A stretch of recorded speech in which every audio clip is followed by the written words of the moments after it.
I'm Dave Anthony, Fox News. It's been 3 days of it so far in Los Angeles, angry over illegal immigration raids. Protests need to be peaceful, period. That's Mayor Karen Bass. But they weren't peaceful yesterday when things escalated with a lot of demonstrators in masks. We saw the American flag burned. We saw Waymo, which are the robo-taxis, the self-driving taxis that are a common sight on the streets of L.A., set on fire, at least 3 of them, very close to the 101 freeway, which was completely shut down in both directions for a time because of those thousands of protesters. They were met with smoke grenades, tear gas, and some rubber bullet rounds fired by law enforcement. Fox's Jonathan Hunt in downtown L.A., which is declared an unlawful assembly area. President Trump has Marines on standby to join the National Guard troops he deployed to L.A. Well, we're going to have troops everywhere. We're not going to let this happen to our country. We're not going to let our country be torn apart. That has angered Democrats like California Governor Gavin Newsom, who just told Fox 11 TV in L.A. Donald Trump is reckless. He's immoral. He's taken the illegal and unconstitutional act and federalizing the National Guard, and he's putting lives at risk. As for the immigration raids Friday that started it all, Borders Czar Tom Homan just told Fox. We're arresting bad people. We're enforcing laws and follow up on a serious criminal investigation on cartel financing. A travel ban went into effect this morning that some Democrats call cruel and discriminatory, affecting countries the U.S. says doesn't have proper vetting for those coming here. President Trump is now disallowing entry to the U.S. by citizens of 12 different nations. Among them are Somalia and Eritrea and Africa, Yemen, Afghanistan, and Iran in the Middle East, but also Haiti in the Caribbean. Fox's Eben Brown. 7 more countries have partial restrictions, including Cuba and Venezuela. The Treasury and Commerce secretaries are in London, just starting a new round of trade talks with China. America's listening to Fox News. 93 WIBC Mobile News. On the level, on the go. What will stick around this week? Cloudy with some light rain on radar across central Indiana. 61 degrees in downtown Indy. I'm John Herrick. Here's what's trending at 9:02. Not only will scattered thunderstorms continue across Indiana today, you'll also have to contend with some wind gusts. Winds around 10 to 15 miles per hour in the afternoon, and then we should get calmer winds on Tuesday and Wednesday before we get back into that 10-mile-per-hour zone late week. Aaron Updike with the National Weather Service in Indianapolis says temperatures warm back up into the upper 80s by the end of the week. Dinner got rowdy at the Texas Roadhouse in Avon Saturday night. And that's what the video of it sounded like on social media. Police in Avon sorting out what led to that brawl that left several people hurt. A crash in downtown Indianapolis left one person dead Sunday morning. NDOT says the collision happened on the westbound lanes of I-70 on the north split, and they had to close the I-70 exit ramp to I-65 during the investigation.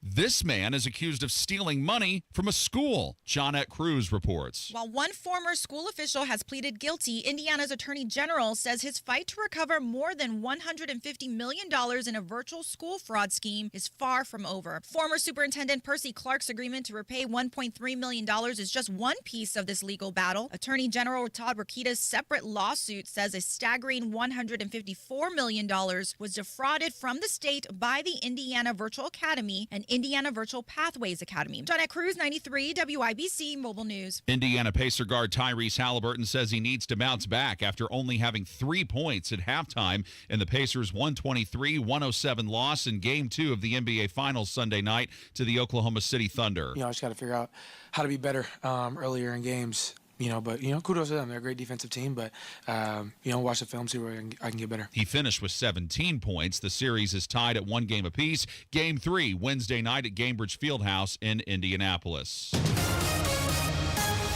And with traffic at 9:04, here's Matt Baer. All right, John, crash report in Meridian at 34th and northbound 65 pockets of slow in the construction zone. It's not bad at the moment from South Keystone Avenue to the south split through that I-65 construction zone. Traffic sponsored by Payday. Packed with peanuts and filled with golden caramel, Payday is one hard-working candy bar. So grab one now to power you through the day. Payday Peanut Caramel Bar. Get to it. I'm Matt Baer with traffic on the 5s. Follow us at WIBC Traffic. I'm still going for it, even with higher stroke risk from atrial fibrillation and a regular heartbeat not caused by a heart valve problem. Over a 3-year study, Eliquis apixaban tablets reduce stroke risk better than warfarin, and over 97% of Eliquis patients did not experience a stroke. A first stroke occurred in 2.9% of warfarin patients versus 2.3% of Eliquis patients. Don't stop taking prescription Eliquis without asking your doctor. It may increase your stroke risk. Eliquis can cause serious and in rare cases fatal bleeding. Don't take Eliquis if you have an artificial heart valve, abnormal bleeding, or antiphospholipid syndrome. While taking, you may bruise more easily or take longer for bleeding to stop. A spinal injection while on Eliquis increases risk of blood clots, which may cause paralysis, the inability to move. Get medical help right away for unexpected bleeding, unusual bruising, or tingling, numbness, or muscle weakness. Medications such as aspirin products, NSAIDs, SSRIs, SNRIs, and blood thinners may increase bleeding risk. Tell your doctor about all planned medical or dental procedures. Learn more at Eliquis.com or call 1-855-ELIQUIS. And the forecast from the American Standard Cooling Weather Center. Scattered showers and thunderstorms this morning, gradual clearing for the afternoon. Cooler, too. Today's high 76. Mostly clear and quiet overnight, a low of 55. I'm Wish TV Storm Track 8 meteorologist Marcus Bailey for 93 WIBC. And I'm John Herrick on the level, on the go, and on WIBC.com. 9:06. Time for Kendall and Casey.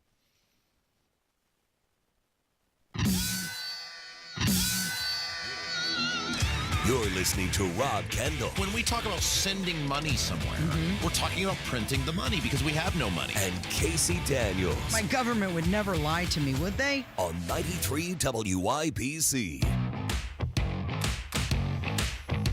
I don't think the left has learned anything. Doesn't seem like it. I mean, I don't want to jump the gun, but it doesn't seem like the left has learned a darn thing or is sorry about anything that happened in 2020 or the political ramifications going forward, because they're doing the same thing now in Los Angeles. Yeah, and it seems that ABC is more than happy to parrot their message. Yeah. Because ABC is still saying this is mostly peaceful protests in Los Angeles, but they're throwing rocks, concrete, scooters, fireworks, all at California Highway Patrol officers. So if you're kind of unaware what we're talking about, obviously the Trump administration has made immigration enforcement and getting illegal immigrants detained and out of this country a top priority. One of the ground zeros for that is the state of California, and ground zero inside of ground zero is the greater Los Angeles area, in which there are just probably hundreds of thousands, if not more, of illegal immigrants living there. They're living openly. Many of them are dangerous, violent people. And because that place is run by a bunch, both the city and the state is run by a bunch of radical left lunatics, they have done nothing about it. So Trump has obviously sent ICE in. They're detaining these people. They're arresting these people. And then protests started, violence started, looting, unlawful behavior started over the federal government, the Trump administration, and ICE doing their job, which is getting people, violent people illegally in the country, out of the country, or at the minimum, getting them detained. These protests, these acts of violence break out. Newsom doing nothing about it. Gavin Newsom, the governor of California. Seabass, the mayor of Los Angeles. That's not her real name. It's Karen Bass. Karen Bass doing nothing about it. The mayor of Los Angeles. So Trump sends in the National Guard, which by and large, it was very effective, and it did the thing he wanted it to do, which is to put a stop to a bunch of this stuff before it got completely out of hand, just like it did in 2020. And the response to that from Gavin Newsom and Karen Bass and the left is, we're going to sue Trump over illegally activating the National Guard. Yeah, Gavin Newsom put out a statement saying that he was requesting that the Trump administration rescind the unlawful deployment of troops, and now he's threatening this lawsuit. Of course, Karen Bass, she insisted that everything was under control. Under control, meaning that fires were set in dumpsters and Waymo cars were caught on fire, windows being shattered in stores and public places, including the LAPD headquarters, courthouses, and the Los Angeles Times building. But in her mind, that is under control. And look, a major reason 2020 across this country got totally out of control was the politicians allowed it. Whether it was the Chaz Chop stuff, on the West Coast, these literally at some points, city blocks were overtaken by total maniacs, violent people, dangerous people. We saw it here. where for days the city was overtaken by looters and rioters because the politicians allowed it. And in the case of Indiana, it was bipartisan in the fact that not only the mayor, who we still don't know where he was during the riots. By the way, speaking of the mayor, we're going to have two guests on today to talk about the latest on the mayor and the Thomas Carl Cook saga. Peter Blanchard from Mere Indy is going to be with us. He has a fabulous new piece about how it appears Hogsett just blatantly lied about Thomas Carl Cook's involvement in the campaign. They've done some excellent deep dive reporting on that. He's scheduled to join us at 9:30. And then James Briggs from Indy Star will join us at 10:30. He's got a new column out about just the total just dumpster fire of a workplace environment that Hogsett created in the mayor's administration. So we'll be talking about Hogsett quite a bit today. But it's a bipartisan thing because Holcomb didn't activate the National Guard when not once but twice they knew that it was coming and they knew what was in store. And good on Trump for saying, okay, if they're not going to act, I will. And it worked. That's the thing. It by and large worked. It put a stop to a bunch of this, at least got it under control. And the left's response after, even if you don't want peace in your streets, even if you don't care about the safety of your citizens or the security of these businesses, you would think from a purely political standpoint, we just got our asses kicked in an election. A major portion of that was people believing we are unserious about securing this country when it comes to not just illegal immigrants, but also the nutbags that think they can, the Antifas and these other people who think they can do whatever they want with other people's stuff. Protesting is fine. If you want to be on the side of that there should be a bunch of people illegally in the country and that you're fine with that, even though a bunch of them are violent offenders and gang members, if that's your jam, if that's the way you want to live your life, okay, have at it. I think you're clinically insane, but that's your right as an American. What is not your right as an American is to burn other people's stuff, to break windows, to intimidate people. That is not your right as an American. You don't get to threaten or use potentially deadly force to get your way. And that's when somebody's going to step up and say, nuh-uh, not today. Yeah, people are so angry that they're stealing shoes, Rob. Oh! Yeah, now they're going to be requiring flat screen TVs with their protests. And Kamala Harris put out a statement. She said, protest is a powerful tool essential in the fight for justice. She's correct on that. However, this isn't just a protest. This has turned into a violent mob. They've learned nothing. The left has learned nothing. Now, I know they want this. They want the chaos. They side with these maniacs. I know that. But they've learned nothing politically on why people voted against Kamala Harris and Joe Biden. There are a handful of reasons, but one of them, front and center, and the polling data shows this, is one, their unseriousness about securing the southern border and getting people illegally in the country out of the country. And another issue that I think ties in with that is that time and again they have sided with these criminals who have no goal other than to inflict pain and suffering on communities, to intimidate, to bully people into getting their way. So speaking of polling, there was a new one that just came out, and it was just reported 2 days ago. And this was a CBS YouGov poll, and it says that 54% of people approve of the deportation program. Sure, they voted that, and that's the reason Trump won the election. I mean, people are upset with the price of food, that stuff. But I think the major reason Trump won, because I don't think any people actually thought Trump or the Republicans were going to get serious about cutting spending. They've been proven correct. Or getting inflation under control. They've been largely correct. I don't think people really saw that. I mean, they were mad about it, but I don't think they saw the Republicans as being the answer because there was nothing Trump proposed that was going to fix it. I think the issue Trump won and what delivered the swing states to him was people looking at the safety and security of this nation, people looking at the illegal immigration stuff being totally out of control, the porous southern border, and said, stop it. Somebody has to stop it. And the Democrats, despite being hit right between the eyes with it 6 months ago, 7 months ago, whenever the election was now, are still doubling down.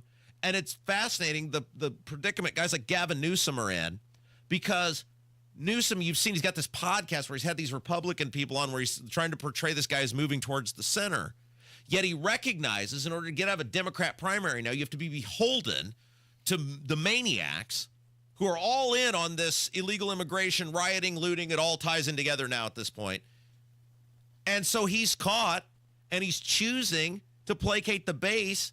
And how is that going to work in a general election? Hey, this is the guy that couldn't manage the wildfires. Hey, this is the guy that when there was mass rioting and looting and destruction, he blamed Trump. Good luck selling that to the American people in the swing states. Yep. According to this CBS News poll, Trump's deportation program is making people in the U.S. 42% say safer, 30% say less safe. So it is a win. It's a big win for Trump, and he will continue to, especially as long as the left gives him the win, the freebie. He's going to continue to exploit. Now, Trump, I think, really believes these people need to be dealt with, but politically, there's zero reason not to continue to put your foot on the gas on this, because the American people are saying they favor what he's doing. I find it really interesting that you've got ABC News saying that it could turn violent. Are you not seeing the cars engulfed in flames? And this is why the rocks, nobody's the bricks, watching or listening to the mainstream media. All right, what are we doing next? What's going on?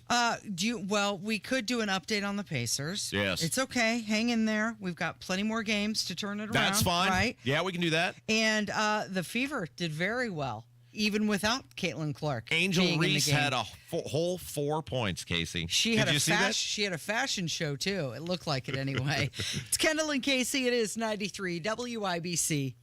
When you wake up, You understand this is about money. 1,000%. They started this. when you work, As long as the category was all Bruce Springsteen all the time. I told you I think I could win a game of Jeopardy. I could not go on a run. when you drive home, Is it time to try something new, you think? Because it hasn't worked, and maybe try something new. traffic when you need it, Stopped on 465 again. and updates all the time. I'm Ryan Hedrick on the level, on the go. Stay in the know wherever you go with 93 WIBC. There's something timeless about radio. It's where stories are told, ideas are shared, and communities stay connected. Our generation grew up with it, and we still believe in the power of tuning in.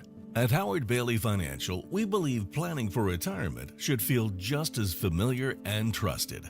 That's why we're bringing real conversations and practical advice to the airwaves. Join us every Sunday at 9 p.m. for our Retire with Purpose Radio Hour, right here on 93.1 WIBC. We'll talk about what really matters in retirement, income you can count on, choices you can feel good about, and a future that reflects your values. Because some things, like good planning and good radio, never go out of style. Howard Bailey Financial, retirement planning that speaks your language. Howard Bailey Securities, LLC is an independent financial services firm and uses a variety of different investment strategies. Please see disclosures at howardbailey.com. The Retire with Purpose Radio Hour is a paid placement on each airing station. Hammer and Nigel here for our guy, Mark Dietel. Mark Dietel is the only real estate expert that we trust on the Hammer and Nigel show. And it's because he's helping Hoosiers every day. Like Kevin and Angela in Greenwood. The big home was too much, and it was time for Dad to move into a maintenance-free community.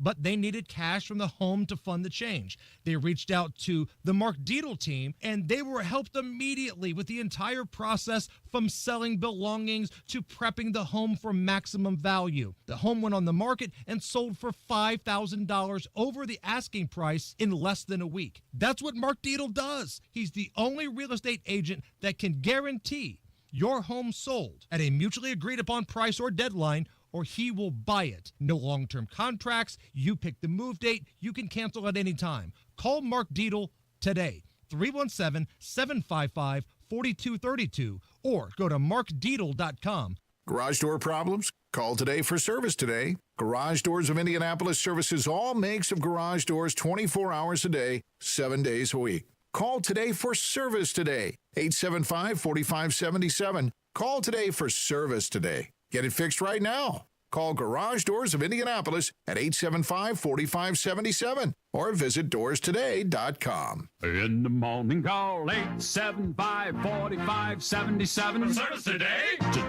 This is Joe Cordell of Cordell & Cordell. Cordell & Cordell is the largest family law firm in the country with over 35 years of helping clients navigate divorce. That does give us certain advantages, for example, in experience and resources. But being big doesn't mean less personal or less local. Our attorneys live and work in your community, and as neighbors, they understand the challenges your families face. If you're a guy facing divorce, remember, Cordell & Cordell, a partner you can count on. 101 West Ohio, Indianapolis. CordellCordell.com.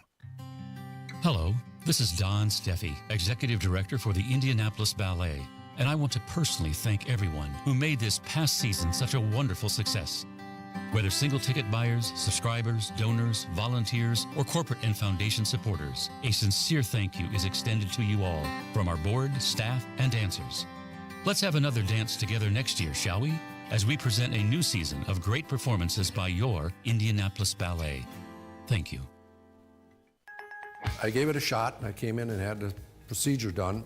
To me, it was amazing because I don't think I ever breathed that clear. I wish I would have done it 20 years ago.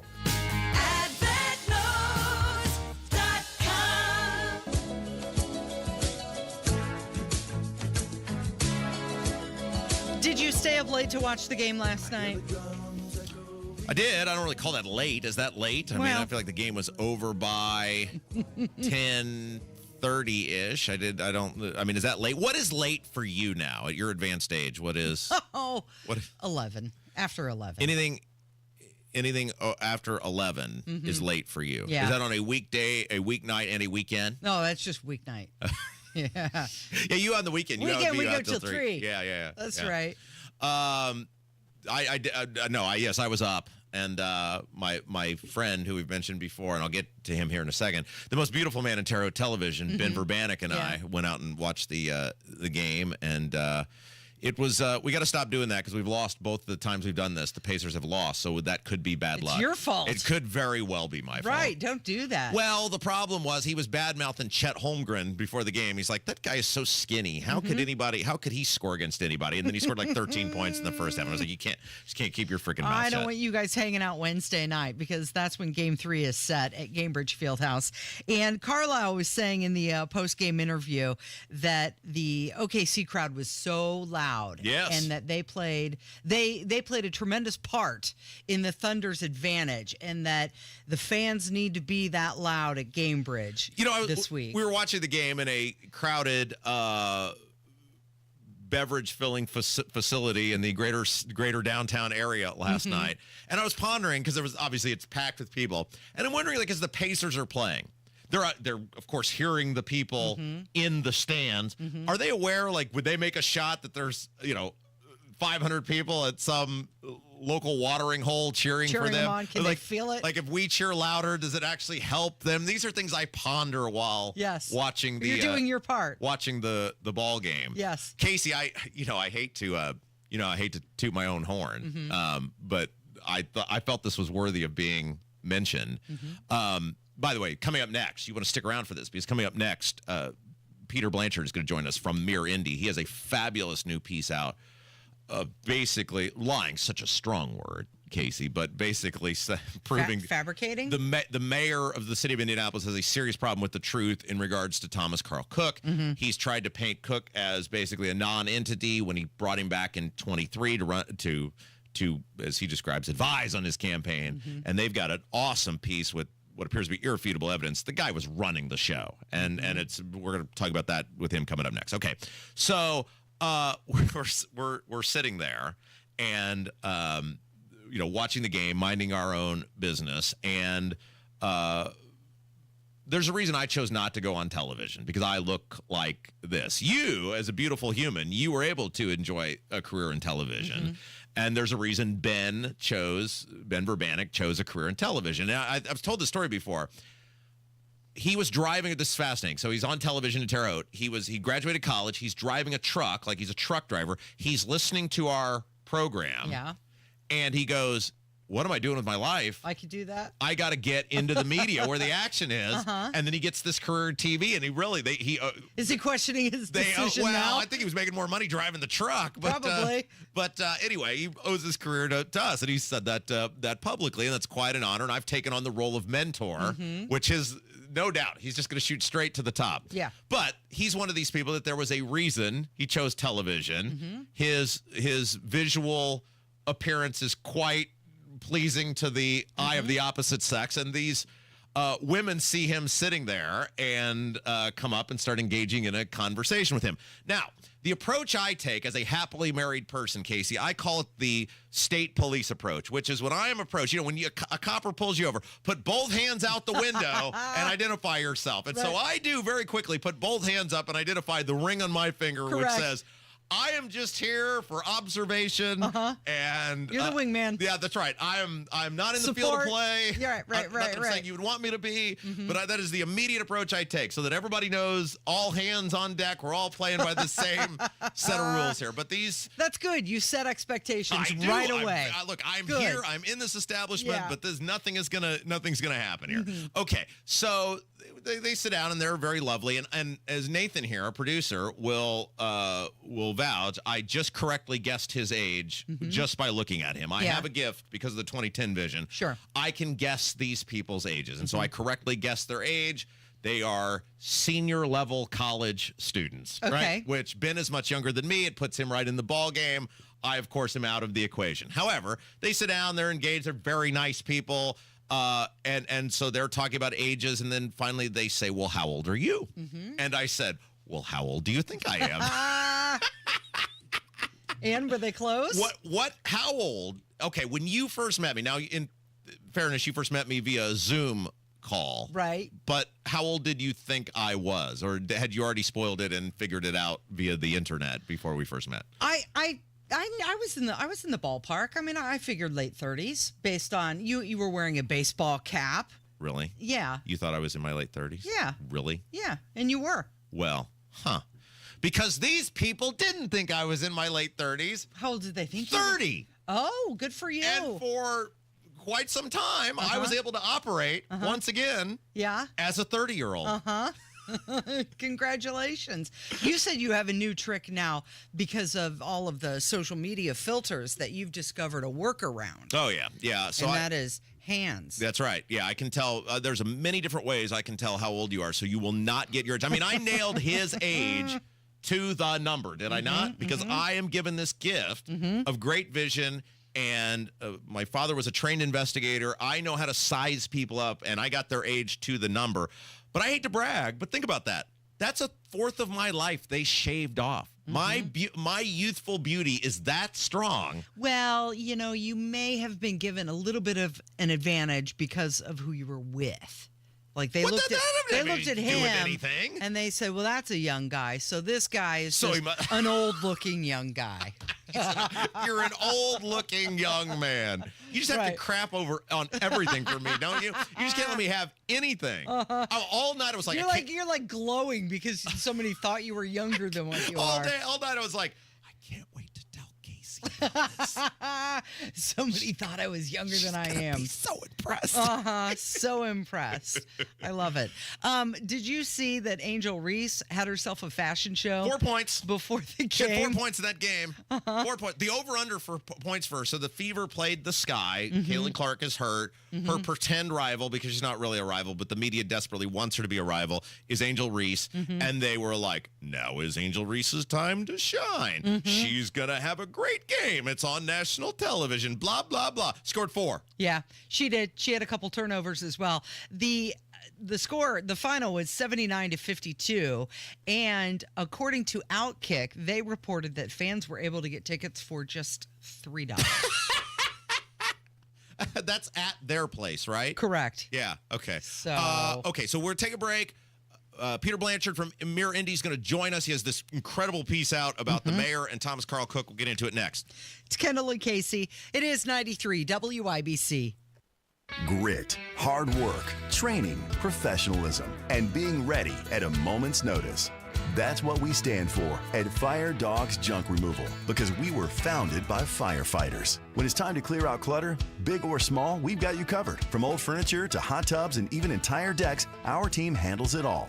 Call Fire Dogs Junk Removal today at 1-800-211-DOG or book online at firedogs.com. Fire Dogs Junk Removal, your local team ready to answer the call. Transform your home with Galaxy Concrete Coatings. Say goodbye to cracked, stained floors and hello to durable, stunning surfaces that last. Their cutting-edge technology ensures a beautiful finish every time, and you get to pick out from their many colors. Upgrade your home today like I did. Galaxy Concrete Coatings. They're for garage floors, driveways, pool decks, and patios. They come with a lifetime warranty and one-day professional installation. Call now for a free estimate. 877-417-0635. They're also online at galaxyconcretecoatings.com. Hey, listen, are you a 50-year-old person looking for term life insurance? Then you need to talk to Bob. Bob specializes in helping people find $1 million or more of term life insurance for a couple of $100 a month. Look, you need to know there's a price war in the term life insurance business, and you may be paying too much. Call Bob, and he'll shop and see how much money he can save you. Look, this could be the last term life insurance policy you ever have. Your rates are guaranteed for the next 20 years. That's right, guaranteed level rates for the next 20 years. And if you're a smoker or your health is not perfect, Bob has great rates for you too. So for $1 million of term life insurance coverage for a couple of $100 a month, call Bob right now. 800-890-5075. 800-890-5075. 800-890-5075. That's 800-890-5075. Paid for by Term Direct. 93 WIBC Mobile News. On the level, on the go. Los Angeles, a city covered with smoke, flames, and violence. 63 degrees with some light rain on radar. 76 is the high today. I'm John Herrick. Here's what's trending at 9:31. That violence began in Los Angeles, California over the weekend with people upset about raids conducted by Immigration and Customs Enforcement. We are overwhelmed as far as the number of people out there engaged in this type of activity. LAPD Chief Jim McDonnell. President Donald Trump has sent the National Guard to the LA area to put the riots out, despite opposition from California Governor Gavin Newsom and Los Angeles Mayor Karen Bass. He's also considering sending in the Marines. The president's travel ban takes effect today, targeting multiple countries, mostly in the Middle East and Africa. The ACLU of Indiana says that is an unjust travel ban, and they're having a rally about that tonight at the Indianapolis International Airport. People are expected to spend about $24 billion this year for Father's Day. That would be a record amount, according to the National Retail Federation, and up more than 7% from last year. And your opening bell report on 93 WIBC, brought to you by Absolute Wealth Management, LLC. So far, everything coming up green. The Dow is up 31 points at 42,846. The S&P 500 is up 9 points to 6,015. And the NASDAQ is up 17.5 points to 21,806. I'm John Herrick, on the level, on the go, and on WIBC.com. You're listening to 93 WIBC. I'm Matt Bear. I'm excited to have a special guest joining us, Jeff Jr., the founder and CEO of Trajan Wealth. What's up, Matt? I hear your connection to Indiana runs pretty deep. Tell us about that. Yeah, absolutely. My wife used to live in Indiana, and my father and mother-in-law, they actually live in Kokomo. And my brother-in-law, he lives in Franklin. With so much family here, it was only natural to bring Trajan Wealth to greater Indiana and help all the Hoosiers plan for a better financial future. I also know you and your wife served our country in the Marine Corps. Would you say the Marine Corps helped with the financial business you're in? Unequivocally, yes. I completely credit the Marine Corps with most all of the intangible qualities, such as leadership, attitude, willingness to learn. Trajan Wealth is a family-run, veteran-owned financial fiduciary. Call them today, 317-480-4040, 317-480-4040. Advisory services offered through Trajan Wealth, LLC, an SEC-registered investment advisor. Paid advertisement. You're listening to the Kendall and Casey Show on 93 WIBC. Casey, there is a fabulous new piece out in Mirror Indy talking about how, and this will shock you, the mayor of the city of Indianapolis may have a problem with the truth. Lying's such a strong word. We don't want to use the term lying. Yeah, Hogsett downplays Cook's role, but some say he led the 23 campaign, and 6 people told Mirror Indy that his comments during an interview on a TV station were untrue. Okay, so Peter Blanchard going to join us here momentarily, the author of this piece. It's an excellent, excellent piece. Everybody should totally go read it over at mirrorindy.org. And basically it deals with Thomas Carl Cook, who was the deputy mayor, and then came back and most people believed was running the campaign for Joe Hogsett in 2023, despite all of Hogsett being fully aware of these allegations, complaints from women about sexual harassment, abuse, whatever you want to call it, and brought him back. And then Hogsett tried to downplay that and go, no. He was just more of an advisor. And this new piece really blows a hole in that. Peter Blanchard joins us now. Peter, hello. Hello, Rob. Thanks for having me. All right, so talk about this piece. It appears pretty clear from your research that Thomas Carl Cook, if not running the show, was a tippy-top guy in 2023.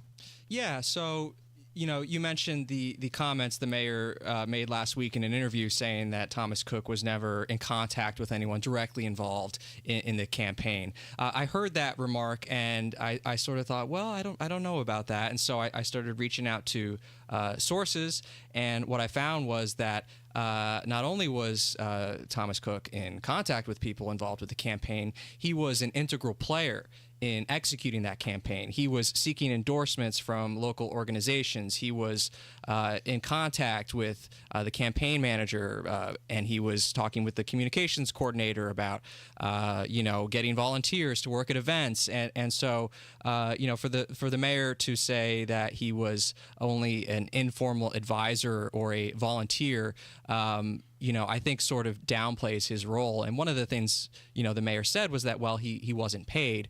And while he doesn't seem that he was paid, he did seem to have a significant role in the campaign. So this is after. There's no way Hogsett could say, well, I didn't know about the stuff, because this is after, in large part because of your reporting at Mirror Indy and Indy Star. We know he bounces Cook out of city government because of these numerous complaints. So based on your reporting, he knows about all of these things with Cook and how he deals with subordinates and the unwanted text messaging and blah, blah, blah. And then he still brings him back in this leadership role where he's going to be dealing with, and the emails appear to show this, subordinates, people under him giving orders and having some authority. Yeah, so there's no question that at this point that Thomas Cook was heavily involved with that campaign, and this was after asking for Thomas Cook to resign as his chief of staff in 2020 after it was found out that he had a relationship with a subordinate. This came 3 years after he engaged in some inappropriate conduct with Lauren Roberts, who was working on the mayor's first campaign way back in 2014, 2015. I want to ask you about the late night texts that were omitted from the Fisher-Phillips report. Do you have any insight into the firm's reasoning why they didn't consider those? I don't at this point, and I can only imagine what the firm might say. I know the Star reached out to them for comment. I know that the firms, in their report, they were very specific about the scope of their investigation. For example, that it only, dealt with official city business. But, I think there are so many questions. Counselors I'm hearing some of them are furious that these details weren't included in the report. I'm even hearing that the counselors are considering possibly withholding some of the money that's owed to the law firm because they feel like they didn't get what they paid for. Okay, so those are some concrete actions that you think they're going to take.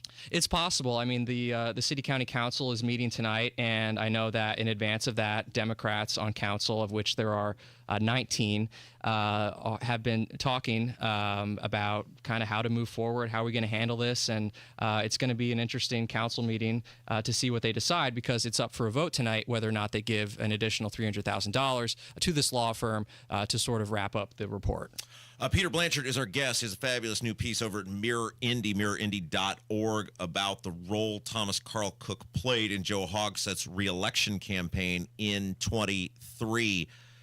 Do you get a sense of why Hogsett is so connected to this guy. I mean, it's like you laid this stuff back all the way from 15 on. It appears there he would have at least had some idea. This guy's a little out of bounds. This guy's pressing some issues, and then obviously it escalates. And then he's free of him. He's free and clear, and he brings him back in 23 for this, what you have laid out as a prominent role. Do you get any sense of why he's so connected, Hogsett, to Thomas Carl Cook? Yeah, so I haven't done any reporting on this specifically, but I believe they worked together when the mayor was in the U.S. Attorney's Office. And so we know their relationship dates back more than a decade, and we know that Thomas Cook was, leading his 2015 campaign, and that was a successful campaign. And so, I think, the mayor leaned on him for advice. He trusted him for strategy. He trusted his instincts. And I think when you develop a relationship like that, it's hard to let it go when you start to trust this person with, not just your campaign, but with how you run city government. A couple of minutes left, Peter Blanchard. Does Hogsett, is he worried about repercussions? Because he never strikes me as a guy who's worried about repercussions through all of this. He never seems like he's ever worried this, the hammer is finally going to drop. I'm going to be, forced out, which of course he could only resign himself. But only 2 members of the city council have called for his resignation so far. Do you get the feeling that he is ever actually worried about repercussions? I mean, you reveal great stuff. You seem to catch him in direct lies. This has happened before, and nothing ever seems to happen to him. Well, it's an interesting question, and, I can't pretend to get inside the mayor's head. Nor would you want to. I think what I can say is that, the mayor, I think earnestly believes that that he did nothing wrong here, and he is going to, sort of play this out. And I don't think that, it's not going to take one counselor or 2 county councilors to resign. I can't even begin to speculate, on sort of what it would take for a mayor to relinquish his power. And as Indy Star's James Briggs pointed out in a recent column, other leaders have done far worse and have not resigned from their position. So ultimately, it's sort of a guessing game at this point, and we're sort of waiting to see what happens next. We're going to have Briggs on at 10:30, so good tease there. Thanks for doing that. That's right. And you're a former radio guy. That's right. That's right. He set that up beautifully, didn't he? I know about the bumps. Yeah. How long does it take to do a piece like this? Because it's such good stuff. But how do you put something like this together? Yeah. So I think it was Tuesday morning when I caught that interview that the mayor did with Russ McQuaid, in which he made that comment, about Thomas Cook not having contact with anyone on the campaign. And so as soon as I heard that, I immediately started reaching out to sources to see if they would corroborate that or disagree with that. And I found that, a lot of people, half dozen in total, were willing to say that, that's not true. He was in contact with people involved in the campaign. So, I would say the story took me about 3.5 days, but it was all I did for those days. So I guess you could say it took about 35 hours. Because Lauren Roberts spoke, she's one of the alleged victims in all this, and she has spoken in great detail. She put out a almost 50-page Substack report and said, here's what I told the mayors or the investigators with the timeline. She put out things that has not been publicly addressed before, which she alludes that the mayor has a serious drinking problem. Do you think these women are going to continue to be heard, or does this story, now that investigation is out, does it go away now? Will they get their opportunity to put some of this stuff, like Lauren Roberts put into this Substack report, out into the public? I don't know that it goes away. I know that just this morning, the Republican leadership on City County Council put out a press release. They're calling for oversight hearings. They want the investigative committee that directed the law firm to produce this report. They want them to answer certain questions. For instance, why didn't the law firm exercise subpoena power in trying to interview Thomas Cook, who they said didn't respond to their request for an interview? Why didn't they include these text messages in the report? So there are still some outstanding questions, and I think you might see see Democrats and Republicans on the council have a united front on this issue. How aggressive they are in pursuing answers sort of remains to be seen. Do you think there are going to be any legal implications? Is it going to escalate into a legal matter beyond ethical? You know, it's hard to say. I can't really speculate on that. You know, one of the things the investigative committee's report said was that the mayor's administration wasn't found of any legal wrongdoing. However, I think the report raised a lot of ethical concerns, and it's tricky when you try to go from ethical concerns versus legal concerns, and I would sort of leave that up to the experts. You cannot throw somebody in a public office for being a scumbag, Casey. You cannot do it. The piece is awesome. You can learn a lot. You did a great job of the mayor's issues with the truth. MirrorIndy.org. Peter Blanchard, thank you. It's a great piece. Thanks for having me. Yeah. You're listening to Kendall and Casey. It is 93 WIBC. Coming up on Tony Katz today, the riots in Los Angeles. Coming soon to a city near you. That's after the news at noon on 93 WIBC. When you golf in Missouri, the courses are so close, you'll spend more time on the fairway than the freeway. After the back nine, enjoy world-class dining and distilleries, shops, spas, museums, and more. Find your new golf MO at visitmo.com. Hey guys, it's Rob for Universal Windows Direct. And man, the weather is getting warm. And right now, if you're looking to stay cool in your home all summer long, it's the perfect time to call Universal Windows Direct with their home improvement season sale. You can get payments for as low as $99 a month or no payments and no interest for an entire year. That's right. Payments for as low as $99 a month or no payments and no interest for an entire year. Now, here's how this works. Some restrictions may apply, so to get all the details and the most important part, schedule your totally free, no hassle, no obligation in-home estimate. Call today, 317-659-7574. 317-659-7574. Tell Universal Windows Direct you want their home improvement season sale, where you can get windows for payments as low as $99 a month or no payments and no interest for an entire year. 317-659-7574. Check them out on the web, universalwindowsdirect.com. Tell them Rob sent you. It's Kubota Orange Days. From America's #1 selling compact tractor to zero-turn mowers and versatile RTVs, get your perfect match delivered to your door. Now through June 30th, get zero down, 0% APR for 84 months or up to $3,000 off select compact tractors. See the details at KubotaOrangeDays.com. Stop by McAllister Machinery in Indianapolis to see the full line of Kubota or visit McAllisterKubota.com.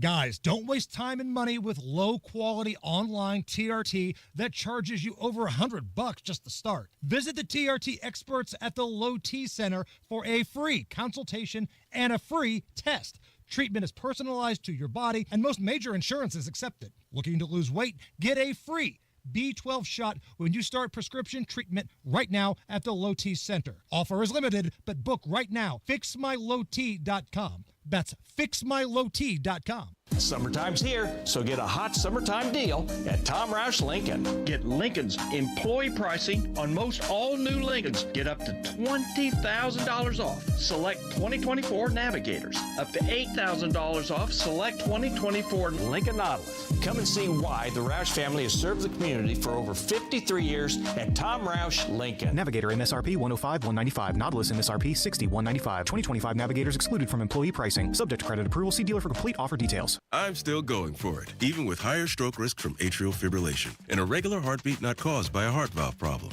Over a 3-year study, Eliquis apixaban tablets reduced stroke risk better than warfarin, and over 97% of Eliquis patients did not experience a stroke. A first stroke occurred in 2.9% of warfarin patients versus 2.3% of Eliquis patients. Don't stop taking prescription Eliquis without asking your doctor. It may increase your stroke risk. Eliquis can cause serious and in rare cases fatal bleeding. Don't take Eliquis if you have an artificial heart valve, abnormal bleeding, or antiphospholipid syndrome. While taking, you may bruise more easily or take longer for bleeding to stop. A spinal injection while on Eliquis increases risk of blood clots, which may cause paralysis, the inability to move. Get medical help right away for unexpected bleeding, unusual bruising, or tingling, numbness, or muscle weakness. Medications such as aspirin products, NSAIDs, SSRIs, SNRIs, and blood thinners may increase bleeding risk. Tell your doctor about all planned medical or dental procedures. Learn more at Eliquis.com or call 1-855-ELIQUIS. Think of it as WIBC on 2x speed. Big opinions, great moments, and just enough chaos. The WIBC Mashup Podcast brings it all together in one fast, fun listen. New episode each weekday. Subscribe wherever you get your podcast. What's going on with Trump and Elon? Is something happening? Well, they're still fighting. Actually, they're kind of just ignoring each other, I think, at this point.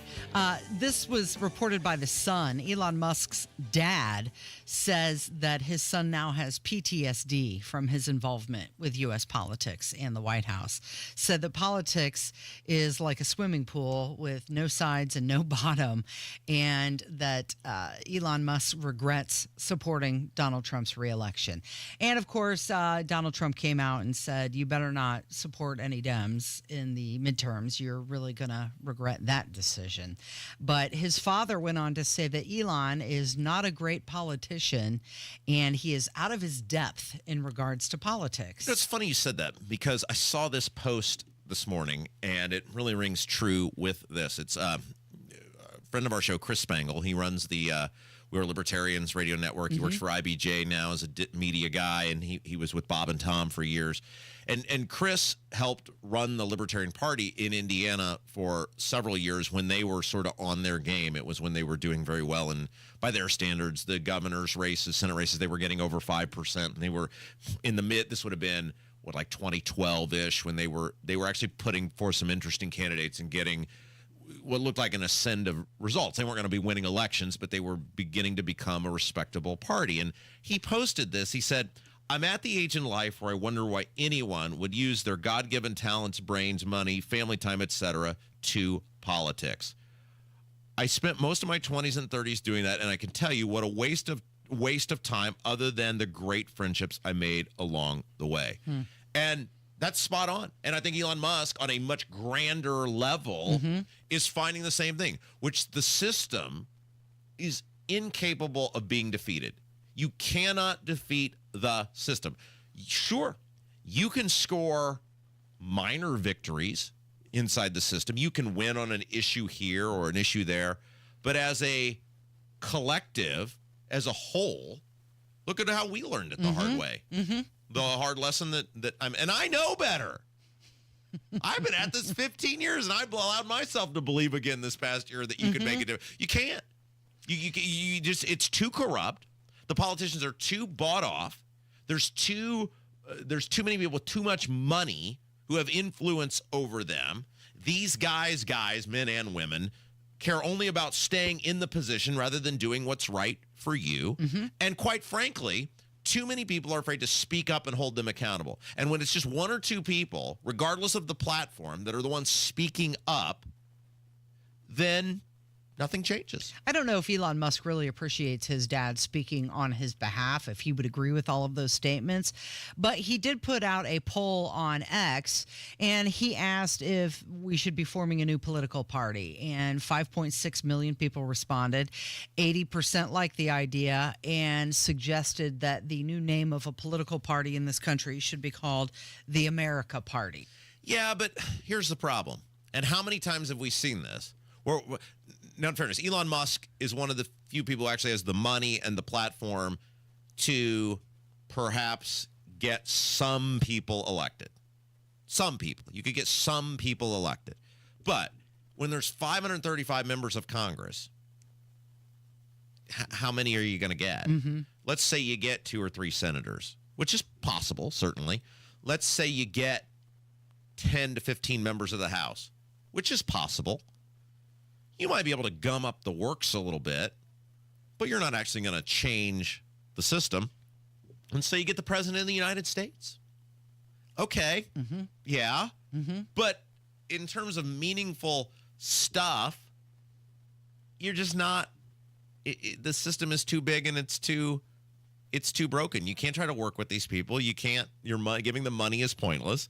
And you've just got to do what makes you happy and content, because if you're making yourself miserable, it's not going to be for the betterment of anyone or anything. Well, Elon Musk does seem like he is pretty miserable from the whole experience. And Donald Trump was asked if his relationship with Elon Musk is over. This happened on NBC. And Trump replied with, I would assume so, yeah. And he warned Musk that he could face serious consequences if he supported Democrats in the 26 elections. And those consequences could be that Musk's companies, they hold a lot of federal contracts. So he's threatening him in the pocketbook. Yeah, and I will tell you this from experience, it's disappointing when politicians don't hold up their promises, even though you kind of expect it. It's heartbreaking when someone who you build a personal relationship with doesn't hold up their promises because you personally believe in them and you personally vouch for them. You say, I know this person is a human being and they will do fill in the blank. And that's a lot of what Elon Musk did with Donald Trump. It wasn't politically, I mean, he did politically align with him, but he personally vouched for him. He said, I have personally talked to this guy and I personally know who he is as a human being and what he will do this time. And when somebody who you have personally invested a lot in doesn't live up to the promises they made you and then treats you like garbage after all you're trying to do is hold them to the promises they made to you, that rips your heart out. It was reported that there was an actual physical alteration with Elon Musk, and I think it was Besant. Yes. Yeah. After he said, what is he? Is he the Treasury Secretary? Yes. Called him a fraud, and then Elon pushed him. Many people are questioning if that's where the black eye came from. Stop. J.D. Vance did weigh in on it, and he said that Musk is making a huge mistake. All right, what are we doing next? What's coming up? Why should people stay engaged with us? We've got to talk about that new legal settlement that came down where schools can now begin directly paying athletes in a month. Yes. It's going to change. Everyone's getting rich but me, Casey. Everyone's getting rich but me. Things. And there's another fight that we should address as well. This one between Riley Gaines and Simone Biles. It is Kendall and Casey. It's 93 WIBC. Comcast Business is celebrating Small Business Month by giving you a $1,000 small business bonus when you switch to a qualifying gig speed package from the company with over 99.99% network reliability. Just imagine the thousands of possibilities of a $1,000 prepaid card. Like possibility number 1, company merch for staff. Styling. Or possibility number 24, the latest software. Upgrade. Or possibility number 192, new equipment powered by gig speeds. Or possibility number 555, a 3D printer. Rapid prototyping, anyone? Switch to Comcast Business for over 99.99% network reliability, advanced cybersecurity, and now get started with a $1,000 small business bonus. Comcast Business, powering possibilities. In 6/22/25, new customers only with 2-year agreement. Other restrictions apply. Farnsworth Metal Recycling, a familiar face in Indy. Farnsworth Metal Recycling will pay you cash for your scrap metal. Race Demolition and Farnsworth Metal Recycling may seem familiar to you, and that's because they are. They're trusted local family-owned businesses going back 3 generations in Indy with their familiar orange logo and a name you know. But you may not know they'll pay you cash for your scrap metal. Cash is king. Your scrap aluminum, steel, copper, and brass will get you cash from Farnsworth Metal Recycling. Just drop it off or schedule a pickup, and you'll put cash in your pocket. Raise Demolition and Farnsworth Metal Recycling. Local names you can trust with 2 locations. Farnsworth Metal Recycling, a familiar face in Indy. Get cash for your scrap.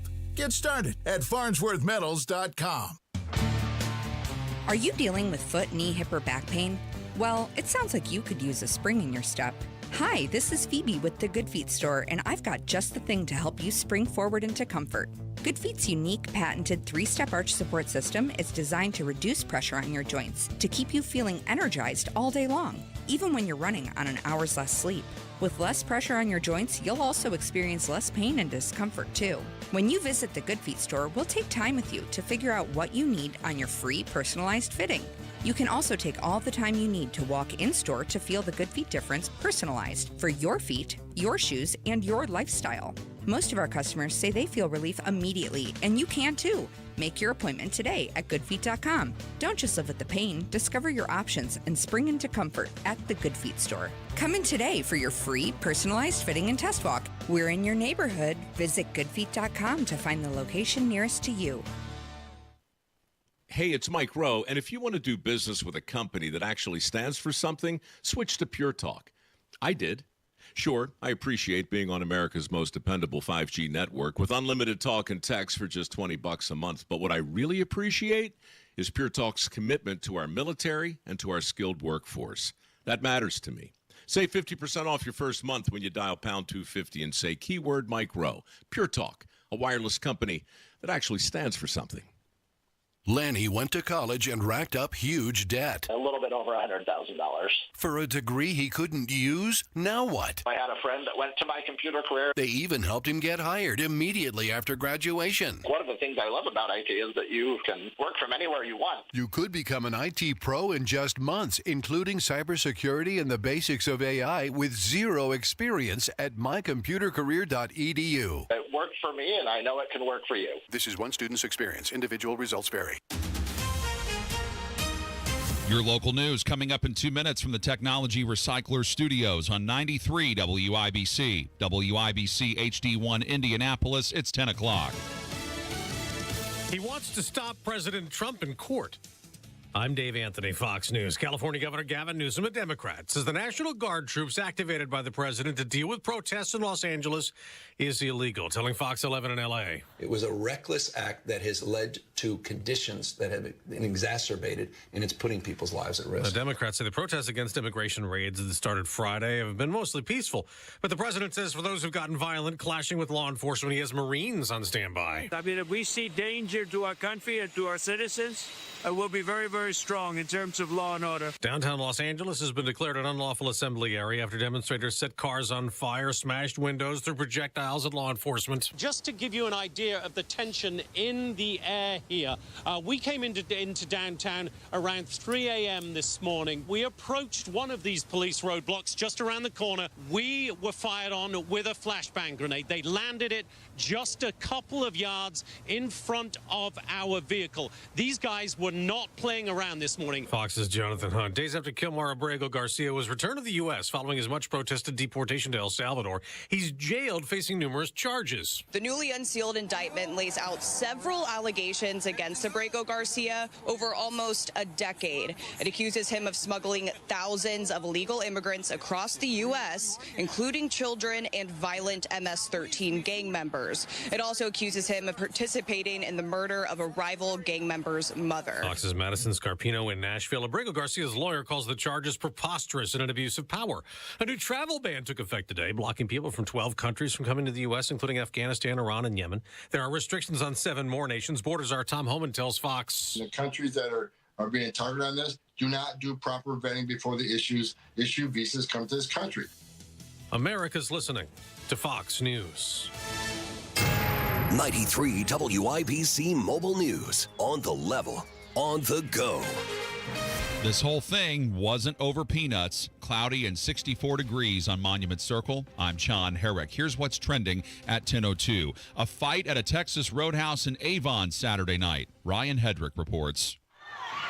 Imagine a family reunion fueled by alcohol and bad blood. That's exactly what it looked like at the Avon, Texas Roadhouse on Saturday as more than 20 people started exchanging punches and somebody went through a table. Video shows waitresses hopping over tables trying to break up the fight. The police eventually showed up. Avon and Hendricks County Sheriff's deputies say they didn't make any arrests and they're still looking into the madness. Ryan Hedrick, 93 WIBC Mobile News. The NBA Finals Series between the Indiana Pacers and the Oklahoma City Thunder is tied at 1 after the Thunder took down the Pacers Sunday night, 123-107. Game 3 Wednesday night at Gainbridge Fieldhouse. If you need to get gas today, Gas Buddy says the statewide average is $2.91 a gallon. That's down about 15 cents from this time last week. Gunfire has caused a grocery store on the near north side of Indianapolis to close temporarily. Police responded to the Kroger on East 16th Street Sunday afternoon and say they saw bullet holes in the store's windows, and they later arrested a 16-year-old. Kroger is supposed to issue an update date when the store reopens. It used to be that people in Carmel had to finish their drinks before leaving restaurants and bars. Jake McDaniel reports on an update to that policy. Since Carmel opened its designated outdoor refreshment area, people can take drinks with them, boosting businesses for participating places like Wine and Rind. It's been a big boost because we can now do glasses of wine. Wine and Rind General Manager Madeline Gordon told Wish TV. So for people to be able to come in and get a really nice glass of wine to go, I think is going to be huge. Dora drinks have to be served in recyclable aluminum cups and must stay within the area. Jake McDaniel, 93 WIBC Mobile News. And I'm John Herrick on the level, on the go, and on WIBC.com. 10:04, Kendall and Casey coming back in 1 minute. Attention. If you suffer from consistent pain in your joints caused by arthritis, overuse, or injury, you may be a candidate for a revolutionary therapy that could revitalize damaged tissue. This approach can provide long-lasting relief from pain in your knees, shoulders, hips, and other joints with no surgery, no drugs, and no downtime. To find out if you're a viable candidate, you may request a free consultation from QC Kinetics by calling 463-251-1912. Instead of masking the symptoms, it goes to the root of the problem to resolve it at its source. Already used by thousands of satisfied patients nationwide, this joint pain therapy is available right now to the public, but only for qualified candidates. Again, to find out if you're a viable candidate for this therapy, you may request a free consultation by calling QC Kinetics at 463-251-1912. That's 463-251-1912. You're listening to Rob Kendall. When we talk about sending money somewhere, we're talking about printing the money because we have no money. And Casey Daniels. My government would never lie to me, would they? On 93 WIBC. So there really is not any more amateur athletics, right? We can just be done with that. We're just mini professionals. Mm-hmm. It's just until you get the bump and you get the bigger paycheck. Right. Is what it is. It's Kendall and Casey show. I'm Rob. Casey's here. And, of course, there was a huge announcement over the weekend, I guess it was, where there was a finalization of an agreement that had been in the works for a very long time on how colleges were going to compensate athletes. And ultimately what they decided on was a pool of money of $20.5 million, I believe is the original workable amount. Because right now these schools are operating on in what they call NIL deals, name, image, likeness. And it was basically conglomerates of boosters, alumni, interested people putting money together, and then it was coming out of that fund.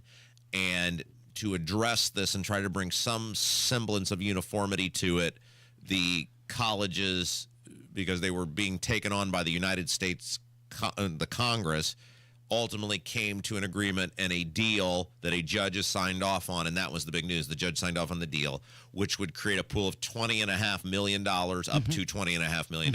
They don't, I don't think, have to spend $20.5 million, but up to $20.5 million, which the universities can now pay athletes directly. Yeah, and they're going to get that from their ticket sales, their broadcast rights, or their boosters, their donors, right? So they can pay the athletes up to $20.5 million, although the cap is expected to grow to $30 million over the settlement's 10-year duration. Somebody asked me over the weekend, are they going to take Title IX into consideration when paying out? And it doesn't look like it. It's like $20 million. You want to spend 19 on all male football players. You got $1 million left over if you want to put it out to softball or whatever. However you want to distribute it, that's the way it goes. Well, that's for now. You know, there's going to be lawsuits galore. Correct. And so here's what's going to end up happening. And Bill in the YouTube chat says this. By the way, you can watch us on YouTube. Just put Kendall and Casey into your browser there. You can watch the show. Non-revenue earning college sports are doomed. He's absolutely correct. He's absolutely correct. Somebody pointed this out. Think about what an advantage Butler men's basketball team has now, because they basically, I mean, they have a football team, but it's very low level. It's not competing. It's not getting national television. It's very low level. all of Butler's money is going to go into their basketball team. Yep, most schools are going to prioritize football and basketball. Oh, they all will. But think about if you don't have one that is ultra competitive. Now, someone like IU, because their football team is good now, they're going to have to spread that money out, and their baseball team is decent, et cetera. But yes, this will be the end of the big, what I call the big three, right? Football, baseball, basketball. Now, baseball will only be for these schools that are regularly making the College World Series, that are getting on television in some capacity. But the rest of these schools, they're done. They're done. And you will see within 10 years, a lot of these schools will probably fail to even have. Now, the tippy tops will probably be okay. The tippy tops will probably be able to figure out a way to make it work. But within 10 years, you will see a much different landscape of college sports that even exist. So congratulations. I hope you're happy. This is what's going to be the end result. Well, they're going to go to these boosters and say, okay, we need $20 million to pay these players. And what happens if they don't have a winning season? They're going to go back the next year and say, okay, we need $20 million again. And is that money going to dry up? So you have to consider some more legal issues, like future lawsuits could argue that the college athletes are employees at that point. We talked about Title IX. And then there's also salary caps or NIL restrictions could face some antitrust challenges. Do you have any interest in watching a 19-year-old millionaire play sports? No. I mean, that's the thing that you love about college is that they're not professionals. They're doing it to That's right. And represent the school or better themselves for the future game they'll play. This is the most government and education thing ever, where the NCAA is a villain in this. That's right. But then because the NCAA couldn't get their act together, and what I mean by that is the rules were so stringent on what college kids could do. The rules were so stringent and so ridiculous that these college kids took it to court. They won. And it's very similar to almost like how the abortion issue got decided. Roe versus Wade didn't get overturned because somebody challenged Roe versus Wade. Roe versus Wade got overturned because a bunch of on-demand abortion lunatics were mad that Mississippi was limiting abortion to 15 weeks. And so they took it to court. And the Supreme Court said, okay, well, if you're going to walk in, we're going to open the whole door because you've now opened it just a little bit. And we've been waiting for a reason to do this. And here you go. Hope you like what you got. Same thing here. Because the NCAA refused to just be reasonable in the rules, the restrictions, et cetera. It opened the door, and then all of these guys, these boosters, et cetera, get their hands dug into it, and it's the Wild West. It was so easy to say, look, a kid goes to college, he plays a sport, there's some value to that, we give you a scholarship.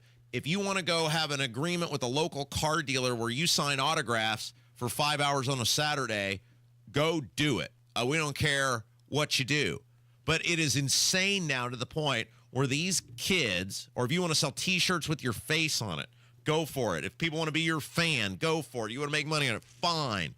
Like, I ran a business when I was in college. I made money off running that business. Nobody was like, you're a college kid. You can't run this company. Nobody did that. That would be insane. We should have let people do that, kept the core of amateurism in place, which is the tippy top guys would have had the endorsement deals and all that stuff. And instead now it's this just stupid thing where some people are getting paid, some aren't, some are making a bunch, some are making nothing. It's all stupid, and it's gutting a lot of the fun of watching college sports. Absolutely it is. And now some are saying the athletes are going to be pushing for unionization. Oh, sure. Because now they're going to advocate for collective bargaining. That's going to be the next step, right? Oh, totally. And at what point are they going to be considered an employee of the university they're playing for? And let's not forget these kids. So when you go to the National Football League or you go to the NBA or Major League Baseball, now mostly the NBA and the National Football League, they literally have courses when you are a drafted player on how to deal with everything from women to manage your money.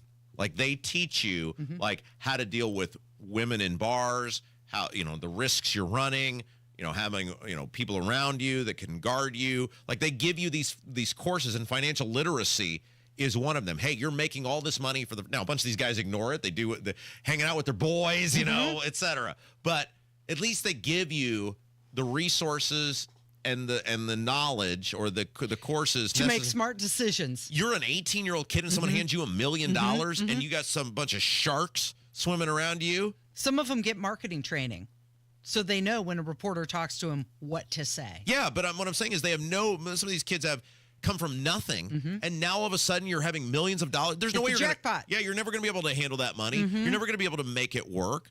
This is insane, and it is doing such a disservice to these kids, which that's what college is supposed to be about. Teaching you how to be an adult. Teaching you, yes, the education stuff you learn is part of it, but it's also from making friends to making good choices to getting a job, all of these things. College should be about teaching you how to survive and advance and be productive in the real world, and you are setting so many of these kids up for complete and utter failure. It does seem like the system is now shifting towards more of a semi-professional model, because that's what they are. They're no longer going to be amateurs. You can get rid of the semi. You're right. It is a professional model. It is a mini professional model with a lower salary cap. Right.